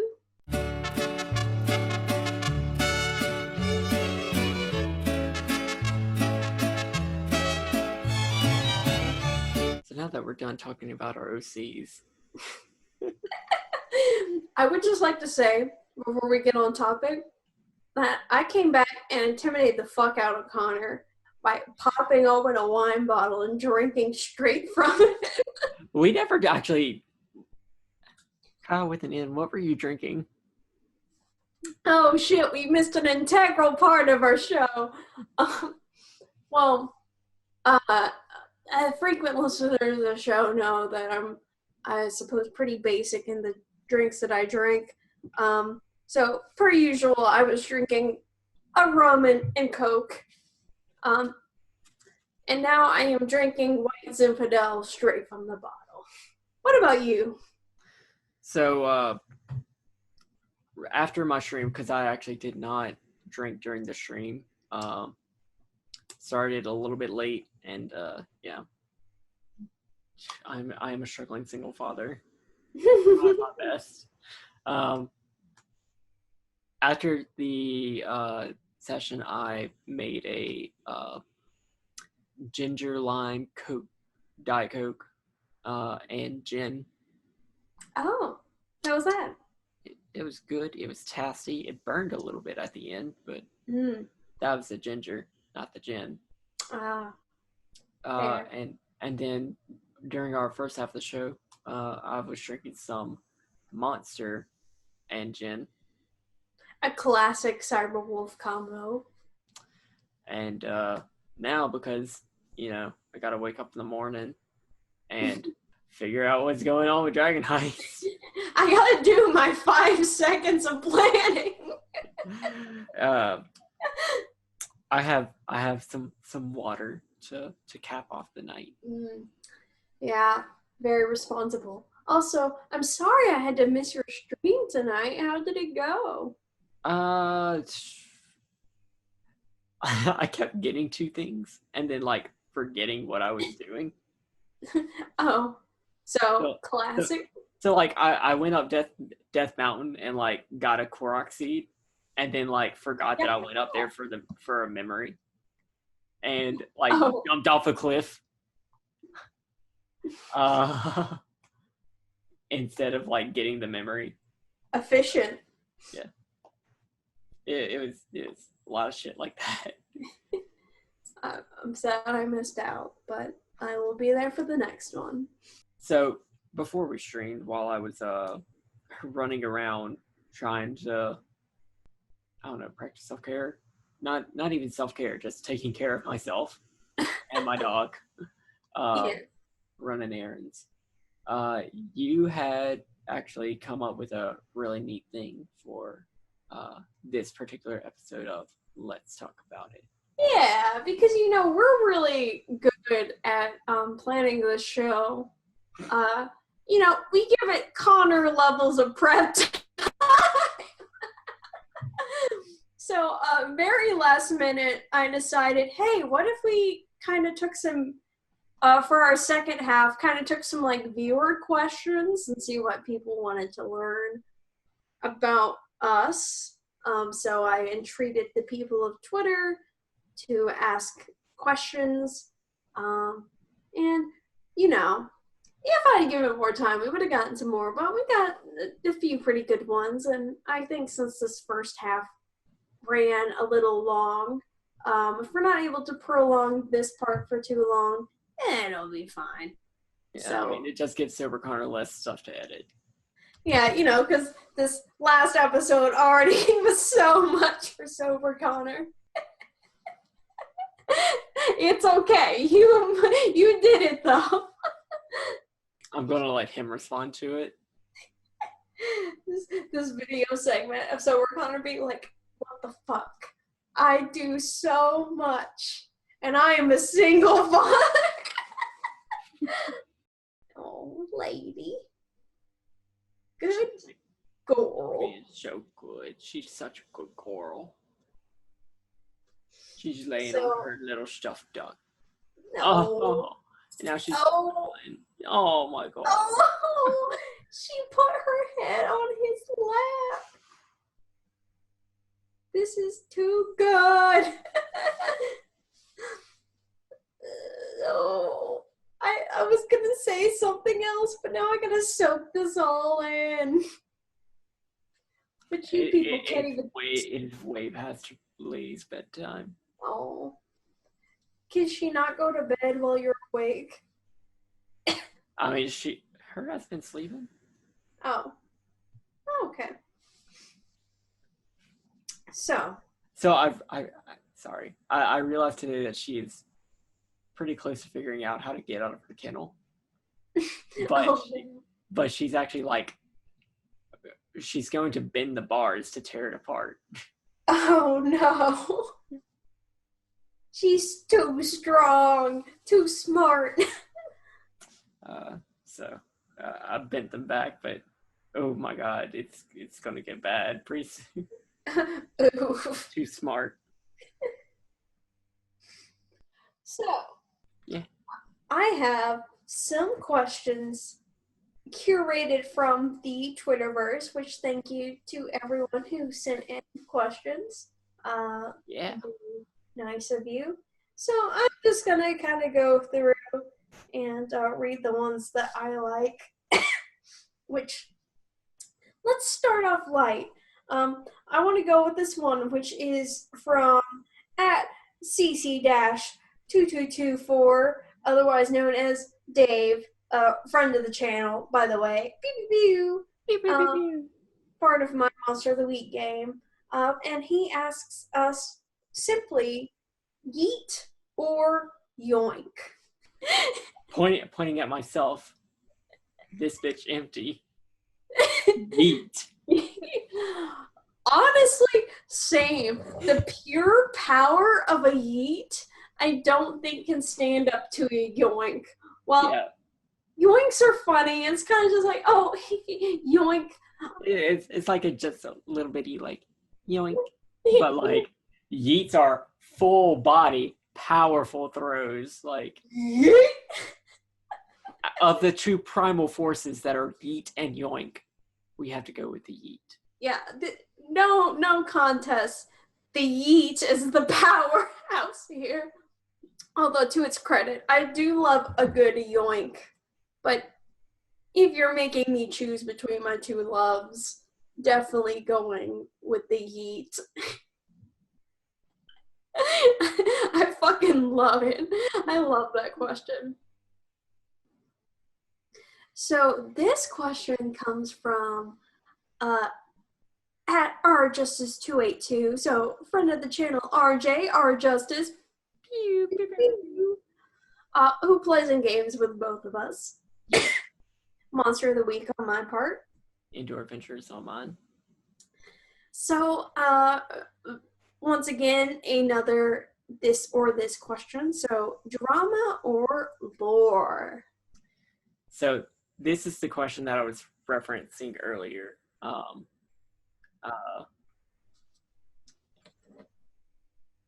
I love some good lore. But in RPGs, if you want good lore, just read a book. Like I love good lore. I prefer that presented in a more dramatic fashion. Like, I could have let y'all know that there was in our Amon Dragon Heist game. I Mm-hmm. could have let y'all know that, hey, in my particular version of Amon, there is a freshly dead mind flayer colony, and the last thirds of it are this neothalid and this mind witness. Or I can have y'all encounter a mind witness that is bonded with some flumps and was looking for a new master, Mm-hmm. and have y'all complete a skill challenge traversing across these caverns while some Avalists are trying to take down this neothalid that is tearing apart this cavern. Ooh. Like, you're getting the details. It's there. But I'd rather the narrative stay focused on y'all and how these things affect you.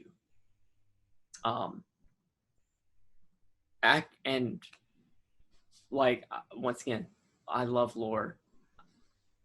I know it's been a running thing on multiple channels that I've been a part of, that I like to be considered a lore master, lore keeper. Like on your own channel? Like on my own channel, it's become a thing in the Indoor Adventures channel as well. True. One of the very first things that Kylen and I bonded over whenever we first met was that we were both members of the International Thespian Society in high school. That's true. So we are both drama kids. We are both drama kids, both drama nerds. So, whenever it comes drama or lore, it's drama. It's always drama. Oh my goodness. I am ashamed of myself. I believe I have typecasted you. I was like, oh, I'm sure Connor's going to pick lore. If not out of seriousness, then for the memes.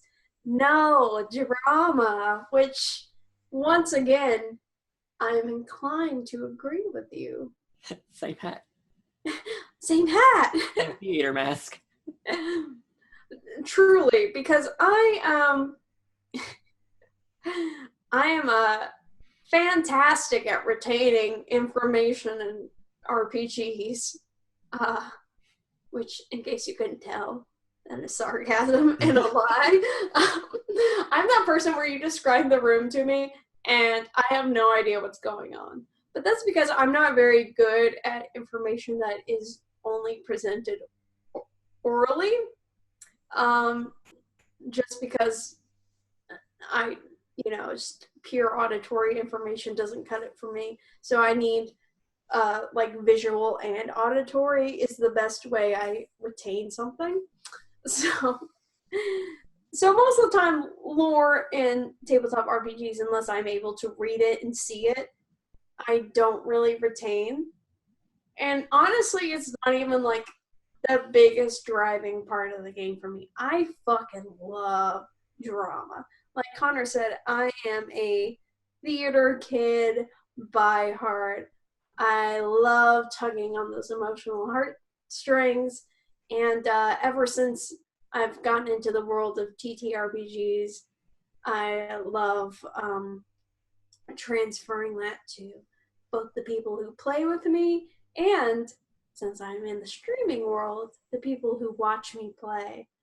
And I love drama so much that I want to cause it at the expense of my own emotional state and my own character's well-being.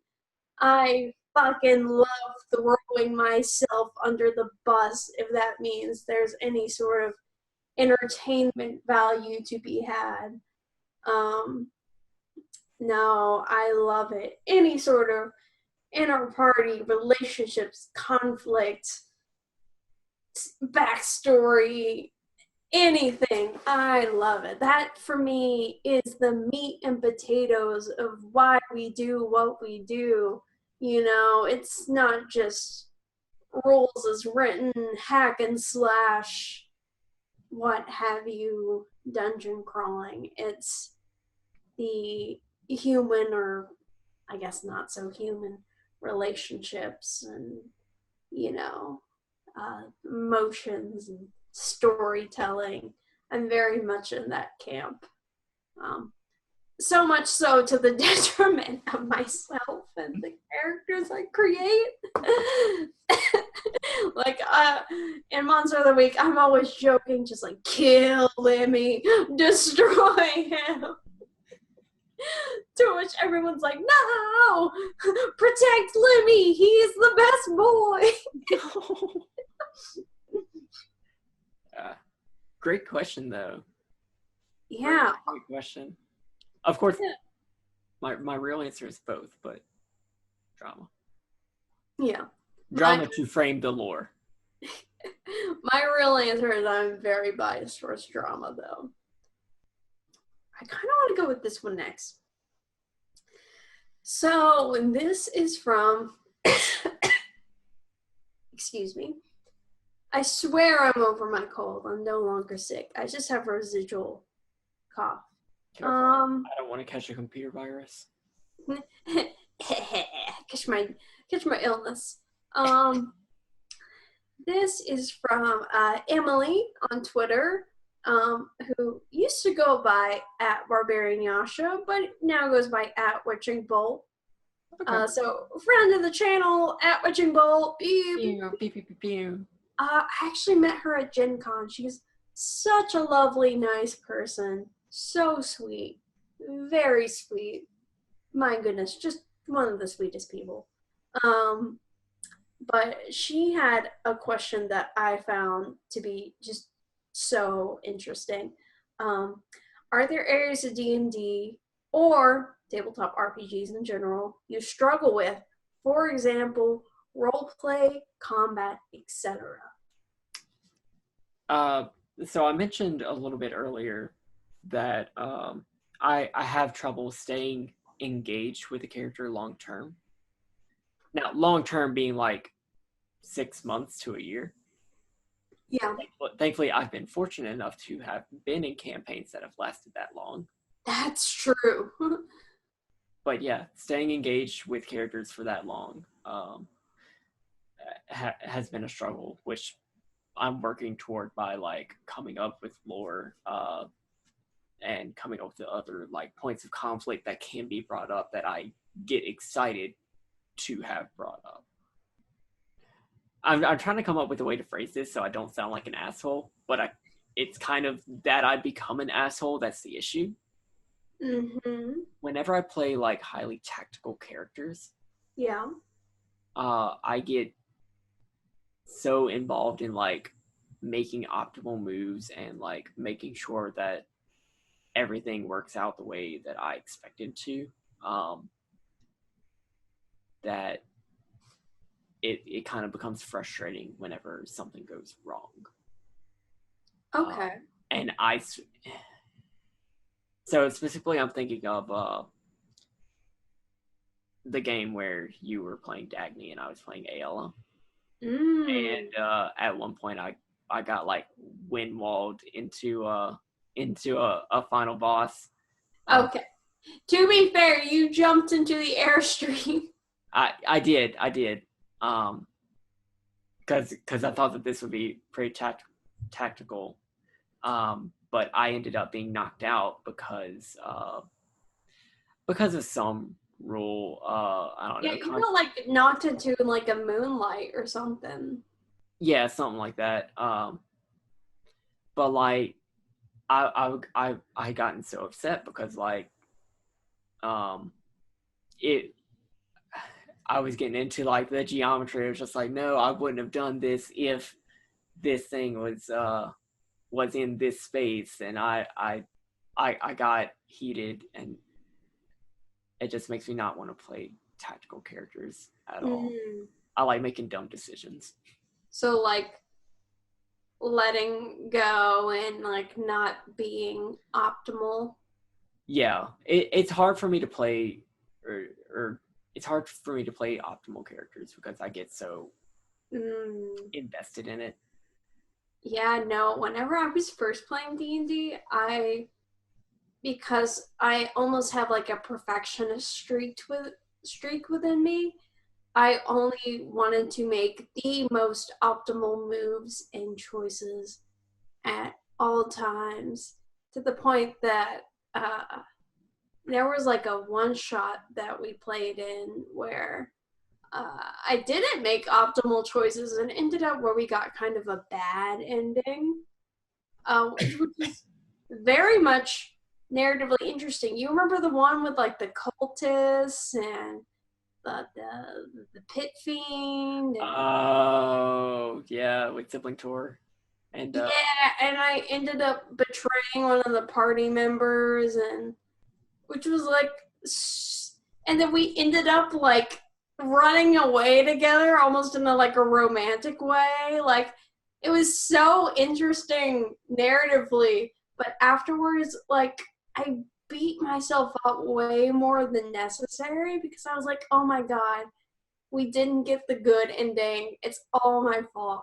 I could have done like 10 different things differently, yada yada yada, which, is like, thinking back on it, it's such bullshit because, like, it's not about getting the best result possible. It's just about being in character and doing things that are fun. So and this is something that I like struggle to work with just because of that perfectionist streak and like that, sense of anxiety that I have. The goblin voice, if you will, it's just like, you're ruining everything for everyone. But I've been able to fight those and defeat those pretty successfully in those regards, and just be like, no, shut up. It's fun making suboptimal decisions. It's not fun to always succeed at everything the first try and be perfect. It's fun to have flaws and quirks and setbacks, and uh to the point where this past game that we were playing on Friday, I'm like, oh, let me just clean up and help this enemy that's trying to attack us, which is very much in character for me, but it was very much a setback for the party. But I think it was still fun. It made it interesting. You didn't die. Now, if you did die, I would have felt very guilty. So, but yeah, no. Oh, I think the pendulum has swung so far back in the other direction that I'm almost like masochistic, where I'm just like, yes, please, let me make dumbass decisions and kill me and my character. So perhaps one day I will achieve a happy medium. But yeah, no, I get that. I was once there in that place trying to be optimal all the time, but it's so much more freeing to not be, yeah, that's definitely something that I recognize, and that's why if I can avoid playing a tactical character, then that's something that I definitely want to do. Now, right now, I am playing a very tactical character on Indoor Adventurers, and thankfully that's all theater of the mind. So like, I'm not gonna be getting involved with like the geometry and everything. Yeah. But he seems to be doing all right. Yeah. I just, let me let you guys on a little secret. Low wisdom characters, the way to go. Just let yourself be free of having to plan out those all those intricacies into your mind. But really good question. I really like questions that make us talk about things that we want to improve on. Yeah. Oh, you know what mine is? Let's talk about it. Let's talk about it. So mine is, I'm pretty be okay about it, especially with characters I'm more familiar with. Like bards in 5e, I have the action economy down pat. Connor's nodding in agreement, not to toot my own horn. I know exactly what I want to do always, what spell I want to throw out, when I want to do bardic inspiration, all that good stuff. But with classes I'm not as familiar with, like monk today, I do a little more searching, but I think I'm still familiar enough with like 5e and the rules and the general flow of combat that besides specific questions, I'm able to get along just fine. Okay. My struggle that I've been dealing with recently is like almost like RP anxiety. It's just like, am I being too much?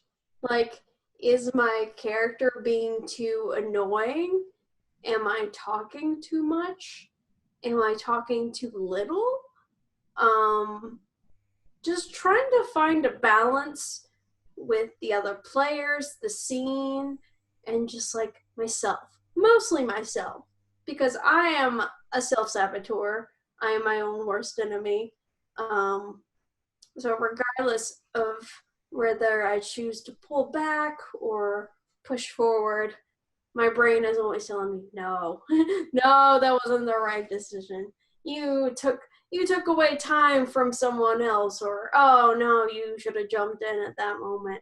Always, my brain's always fighting with me in that respect, to which I have to tell it to be quiet sometimes.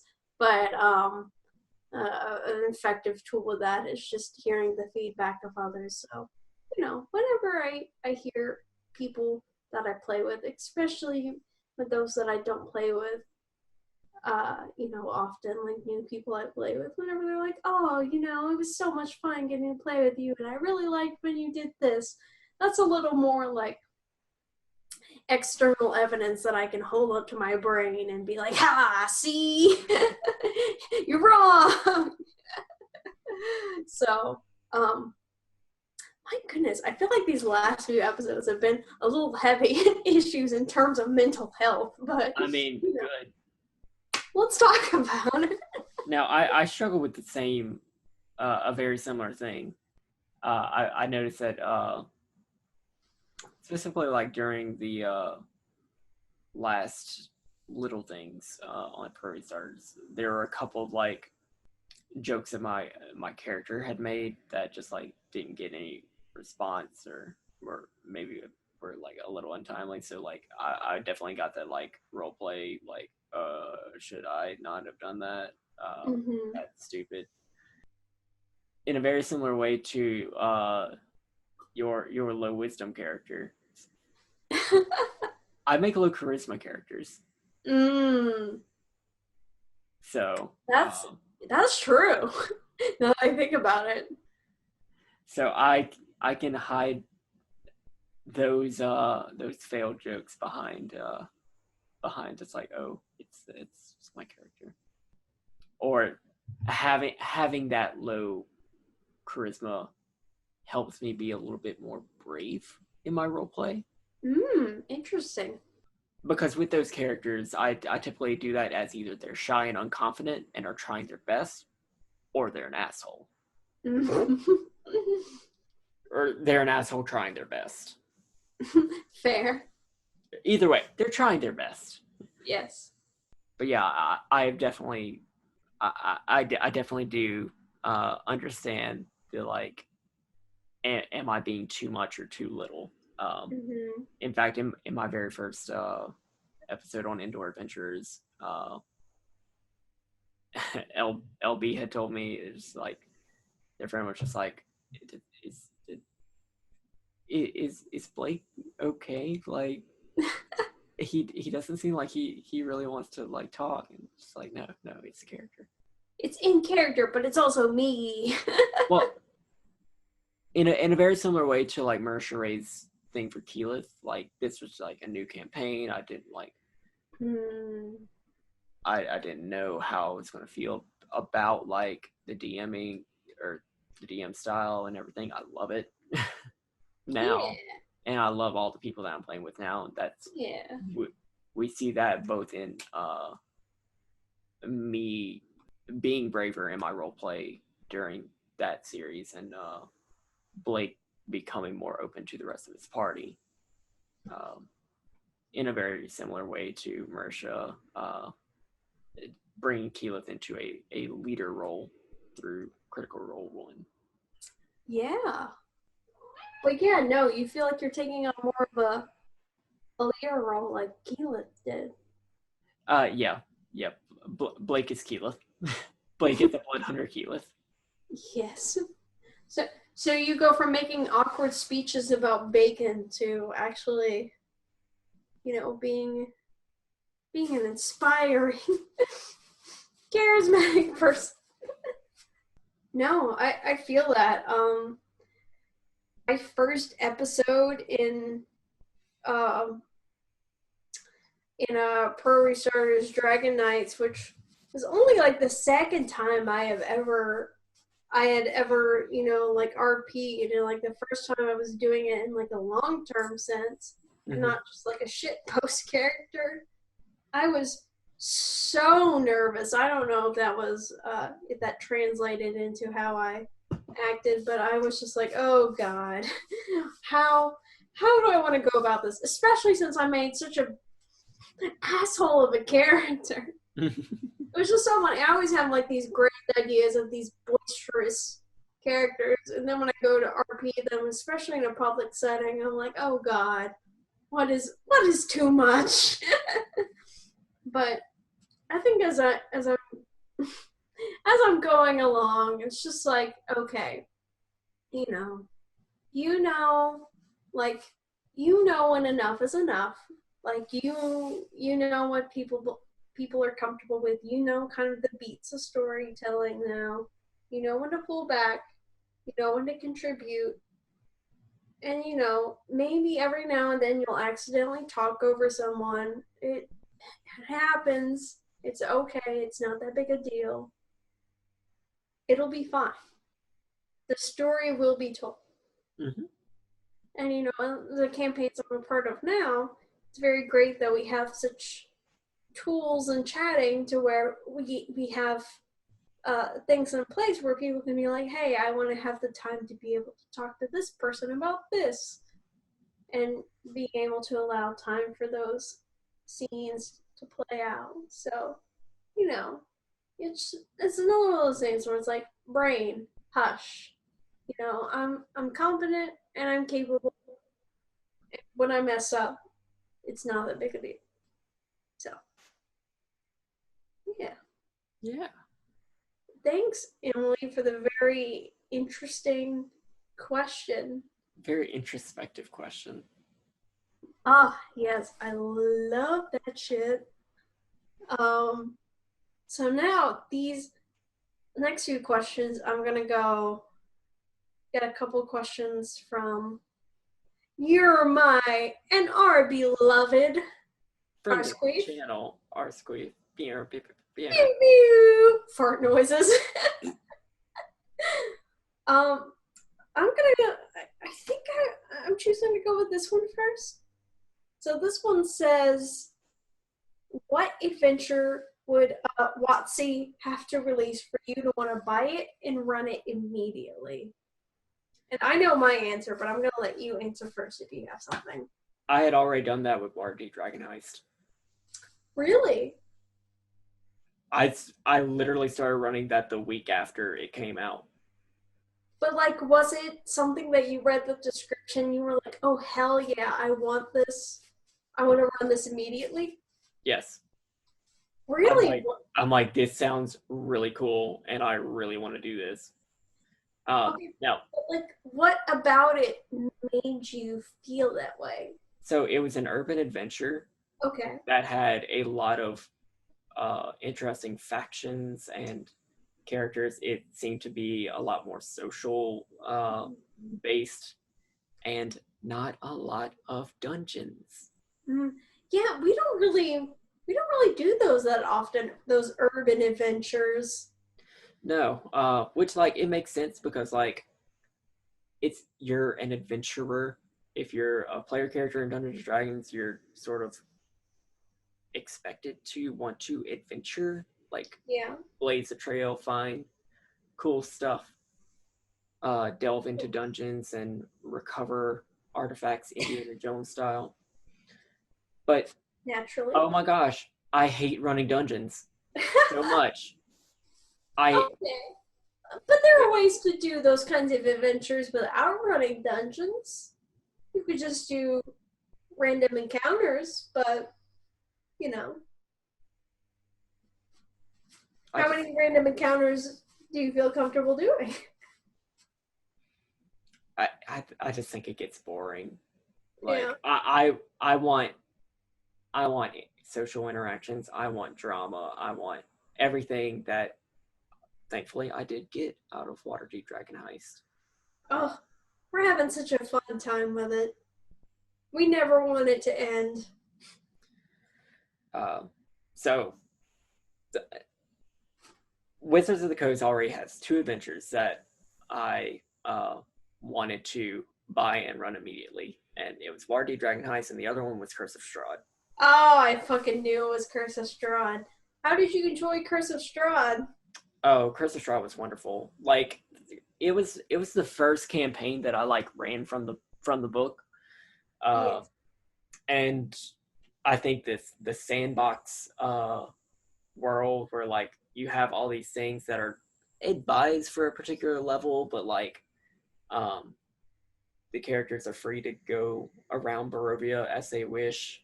Um, I love how the adventure is set up, and there are dungeons. They don't have to be run quite like dungeons. Um, like if you don't want to run all the encounters in Arkenbo's Hold or Castle Ravenloft, you don't have to, and Yeah. it turns out just as creepy and horrible as if you didn't.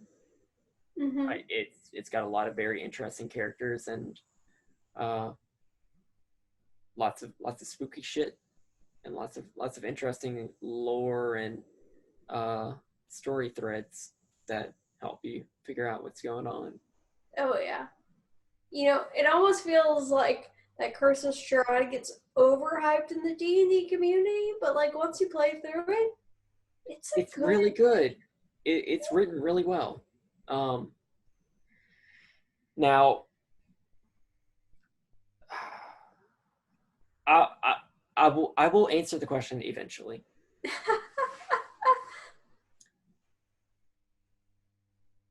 I own every Wizards of the Coast published adventure Ooh, in, flex on us real quick. in two forms. I have all the hardback books on my shelf. I got them all through Amazon, Okay, flex, Daddy Connor. and I also have them on D&D Beyond. Ooh, money bags. Uh, but well, see, if you buy them on Amazon and on D&D Beyond, it's $25 for each, Okay. which is exactly how much you would pay at a friendly local game store. Mm-hmm. Uh, I like being able to use everything on D&D Beyond because I think it's a good tool for running games. Yeah. It might be a little bit pricey, but yeah, Wizards of the Coast gets to do what they want. If you're running strictly online games, which unfortunately our friend group has to do, it's a lifesaver of a tool. Yeah, especially if like you have one person who has a subscription and all the content that you need. Yeah. But I like reading the physical book. Like unfortunately, D&D Beyond only does like the one column layout, but like Mm. Watson knew what they were doing whenever they did two columns per page. Yeah. So having the physical book to look through is really good. So I have all the books. So whatever Wizard of the Coast releases, I'm probably going to buy it anyway. Mm-hmm. Uh, for them to make an adventure that I would want to run, I would want there to be um, some a really cool cast of characters that hopefully my players would care about. Mm-hmm. Um, I want there to be I don't want there to be dungeons or massive dungeons. I've tried to run Princess of the Apocalypse before, and unfortunately, the whole damn book is one dungeon. Yeah. You think it's 5 dungeons. It's not. It's one dungeon. It's one really big fucking dungeon. Oh. And I was just like, this is not sustainable. This is not something that I want to do. Which is unfortunate because like there's some really cool monsters and encounters in that book, but oh my gosh, I don't want to run dungeons.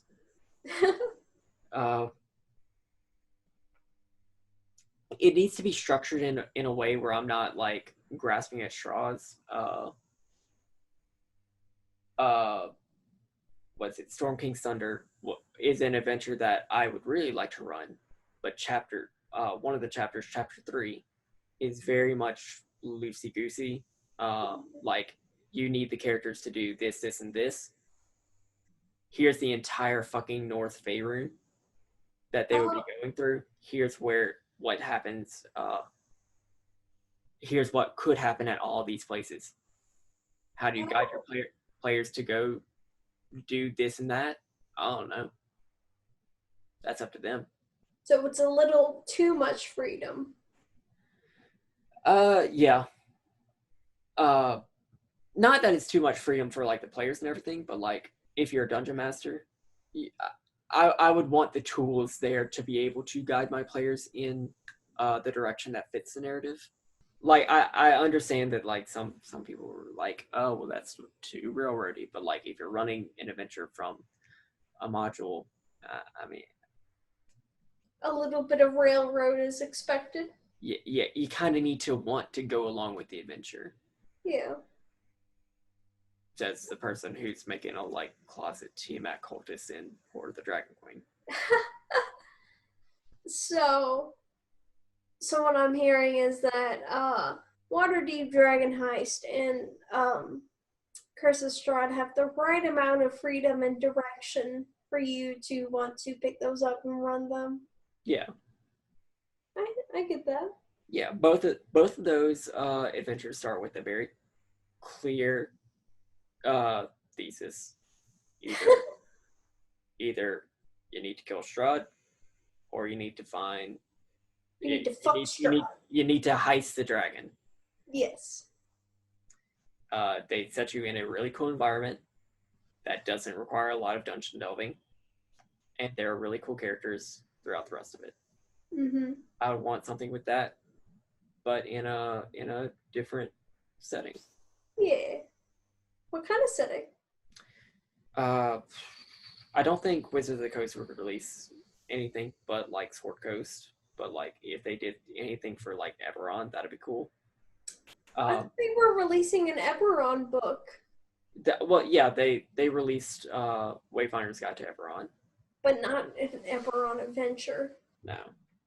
Well, I feel like the D&D 5e hype is at such a high right now that they could release any sort of adventure in any sort of setting and get away with it. And, they probably should. The hobby probably has more fans than, dare I say, it ever has.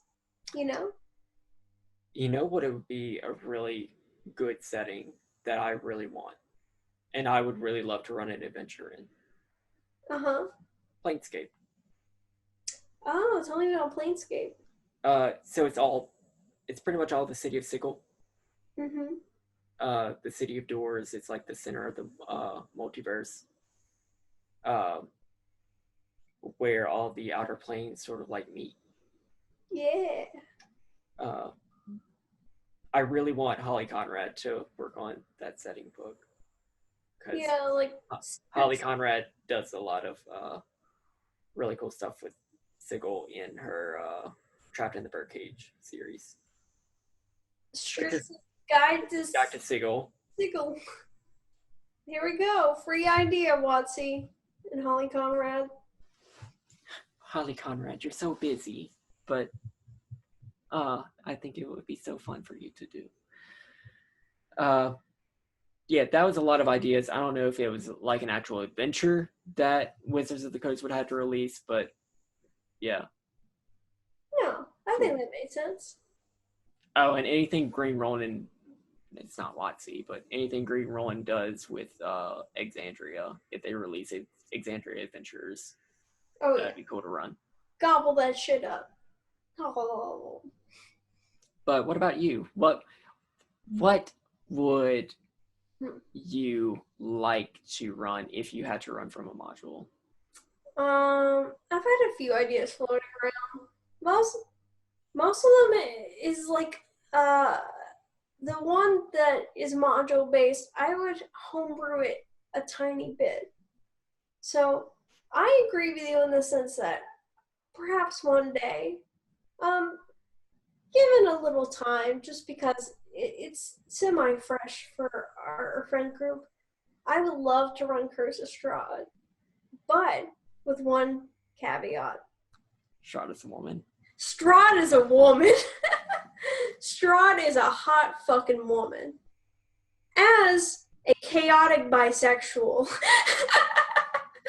uh, I think Strahd is a chaotic bisexual. True. But I would not fall prey for Strahd because he's kind of a gross, weird man. But I would absolutely fall for a female Strahd. I would let her step on me. So, like, it would be entirely the same. Like, every other character would be the same. There would still be a Tatiana. I'm not gonna gender bend that because we can have woman on woman romance. Like, that's fine. No, I would just change Strahd to be a woman. Very hot, powerful woman. But not like a super, like, you know, way too sexy woman. She would still be very powerful and fearful and not just like some sex object. But yeah, no. That, that's my that's my one caveat to Uh, Curtis Strahd. but if WotC was releasing something new, what would you? Something new. Did you already say you would like to see an Eberron campaign? Uh, an Eberron adventure, yeah. I would like to see something like that because I have my own ideas of homebrew Eberron business, but you know, Now, D&D did release a like Eberron Adventures League campaign okay, that I might like to look into. Uh, you know, in the free time that I have to run more shit. Uh, yeah. Uh, I don't know. The Adventures League stuff is pretty. It is also pretty railroady because like stuff has to be done yeah, within 4 yeah, it's hours. pretty cut and dry. But But I mean, some of the stuff's good. yeah, I mean, I would be interested, but I think I have enough of my own ideas floating around that maybe I wouldn't want to prescribe to a module. So that's kind of a maybe. But I think what I really want, and this is very much like Kylen's wants, wishes, and fantasies, is I, for one, am a slut for the Feywild. Any sort of Fey lore, Fey creatures, anything. I gobble that shit up.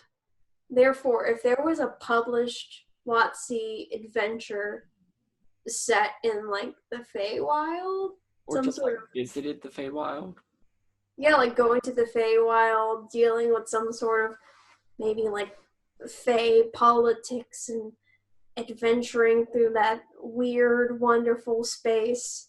Like I would gobble that shit up like hotcakes. I would love to run that. I love the the chaos, the intrigue, the weird, funky politics of the Feywild. Love it.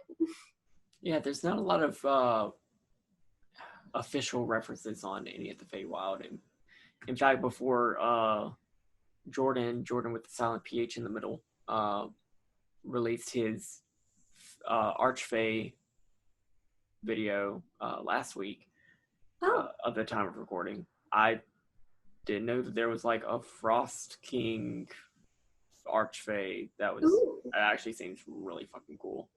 Yeah, no, I think that's there's some bits and pieces. I feel like there's almost more in like the Tal'Dorei campaign guide than there is in the official WotC material, but I feel like that's such a gap. Like you have this weird, wonderful plane of existence. Why not, capitalize on that? And also too, to maybe get a little sidetracked, I feel like you could almost tap into more playable races that are Feywild, like a playable satyr race. I think would be really cool. Other things like there's a wealth of creatures and fun time stuff where I see lots of people like homebrewing and putting on DM's Guild, but like, come on, WotC. I feel like there's demand out there. You could do this. You could capitalize on this, but I'm very biased. So, uh, I guess my official answer is Feywild Fun Time Adventure. I would run that shit so quick. Good question. Very, very good question, Arsqueeve. Very, very much getting into our tastes and adventures that we like to run. So, our last question from the evening also comes from our beloved Arsqueeve, and it's a two-parter. It's one question for me and one question for you. So I'll ask yours first. He says to you, best player you've ever DM'd for.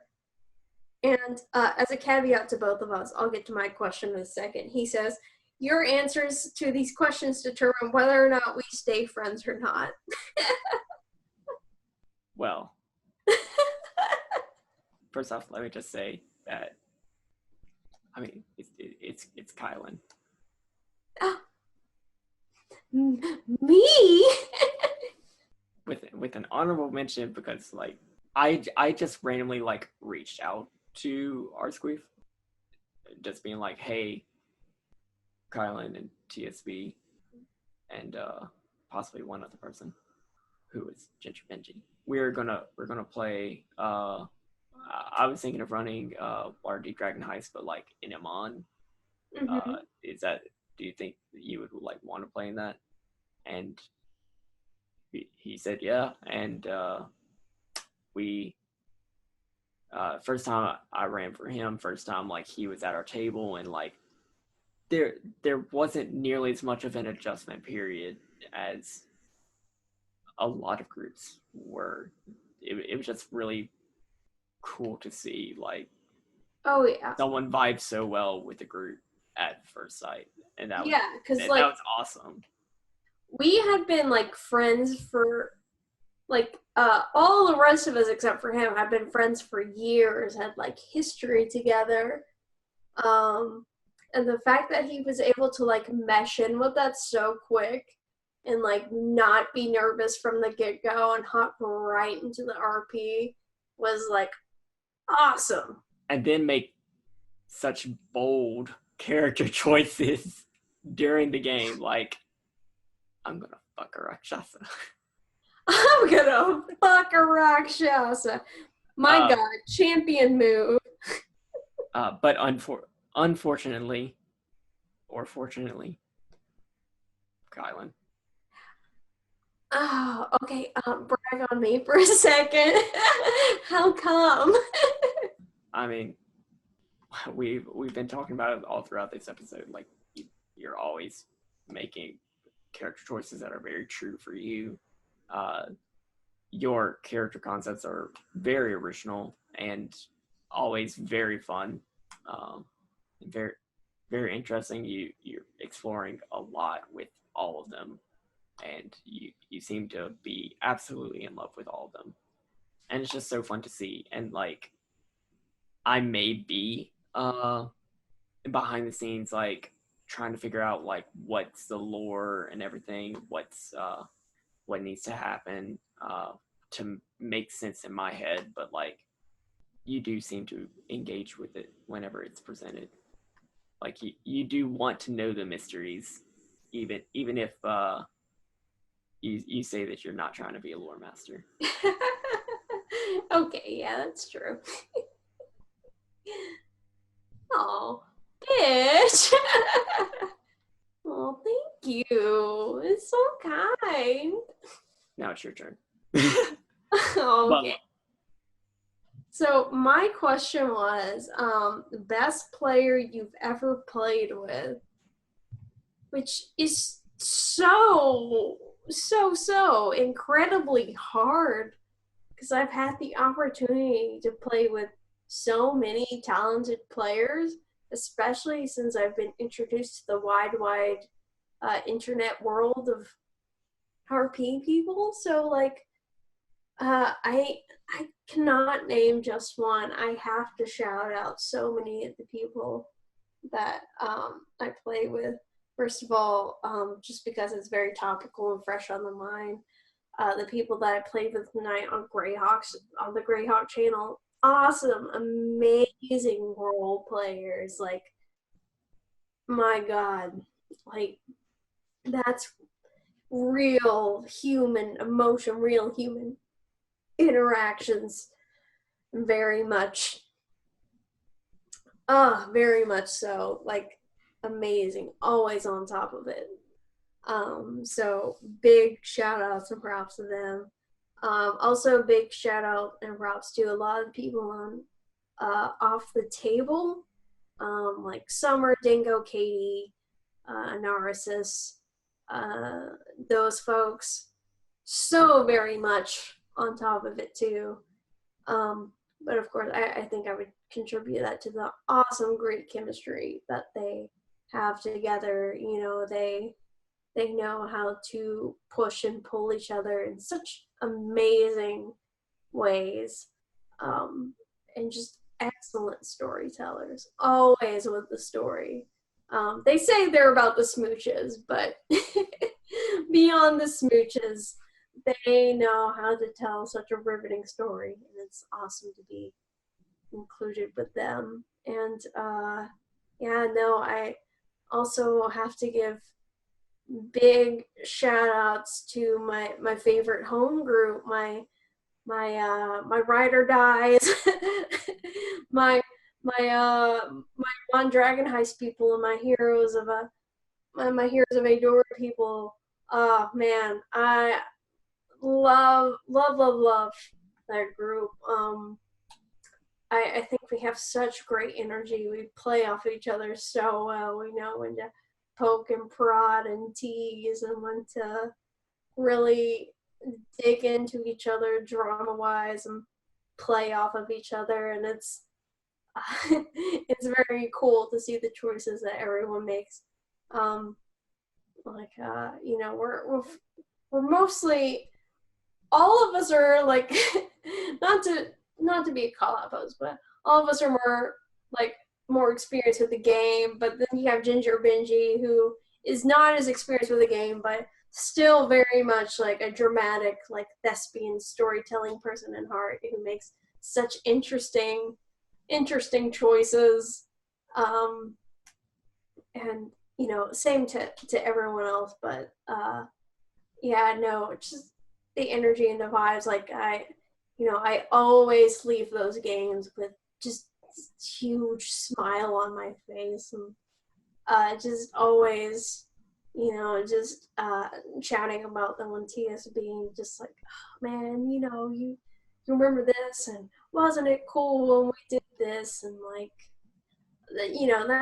that for me is like the best. Like, I say drama is the forefront, but really it's the group camaraderie that is like so important. Because like, at the end of the day, if your group doesn't mesh, doesn't jive, like, you can do all you want. You can do these cool moves in battle, you can do these dramatic moments, but it's like it's the human connection, like the D&D as the social experience, that's really the driving force.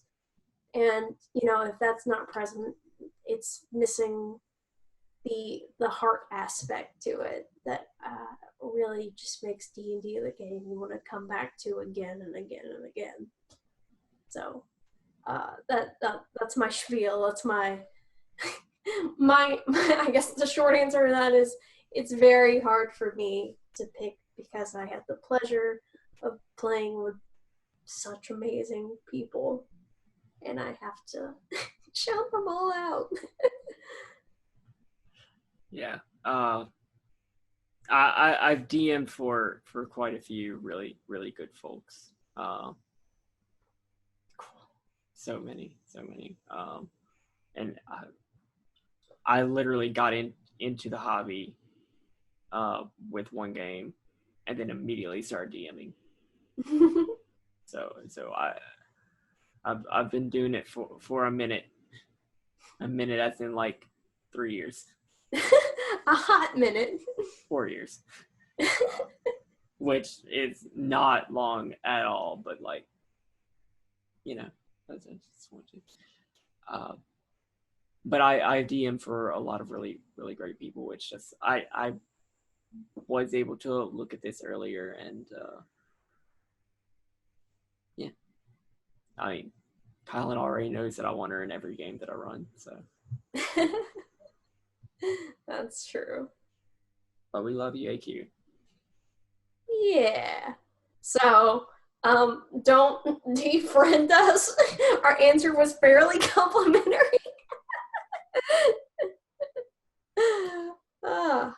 So, with that brings an end to the viewer questions, and it's a really great note to end on. So yeah, and with that, I think it also brings the end to season 1 of this shindig.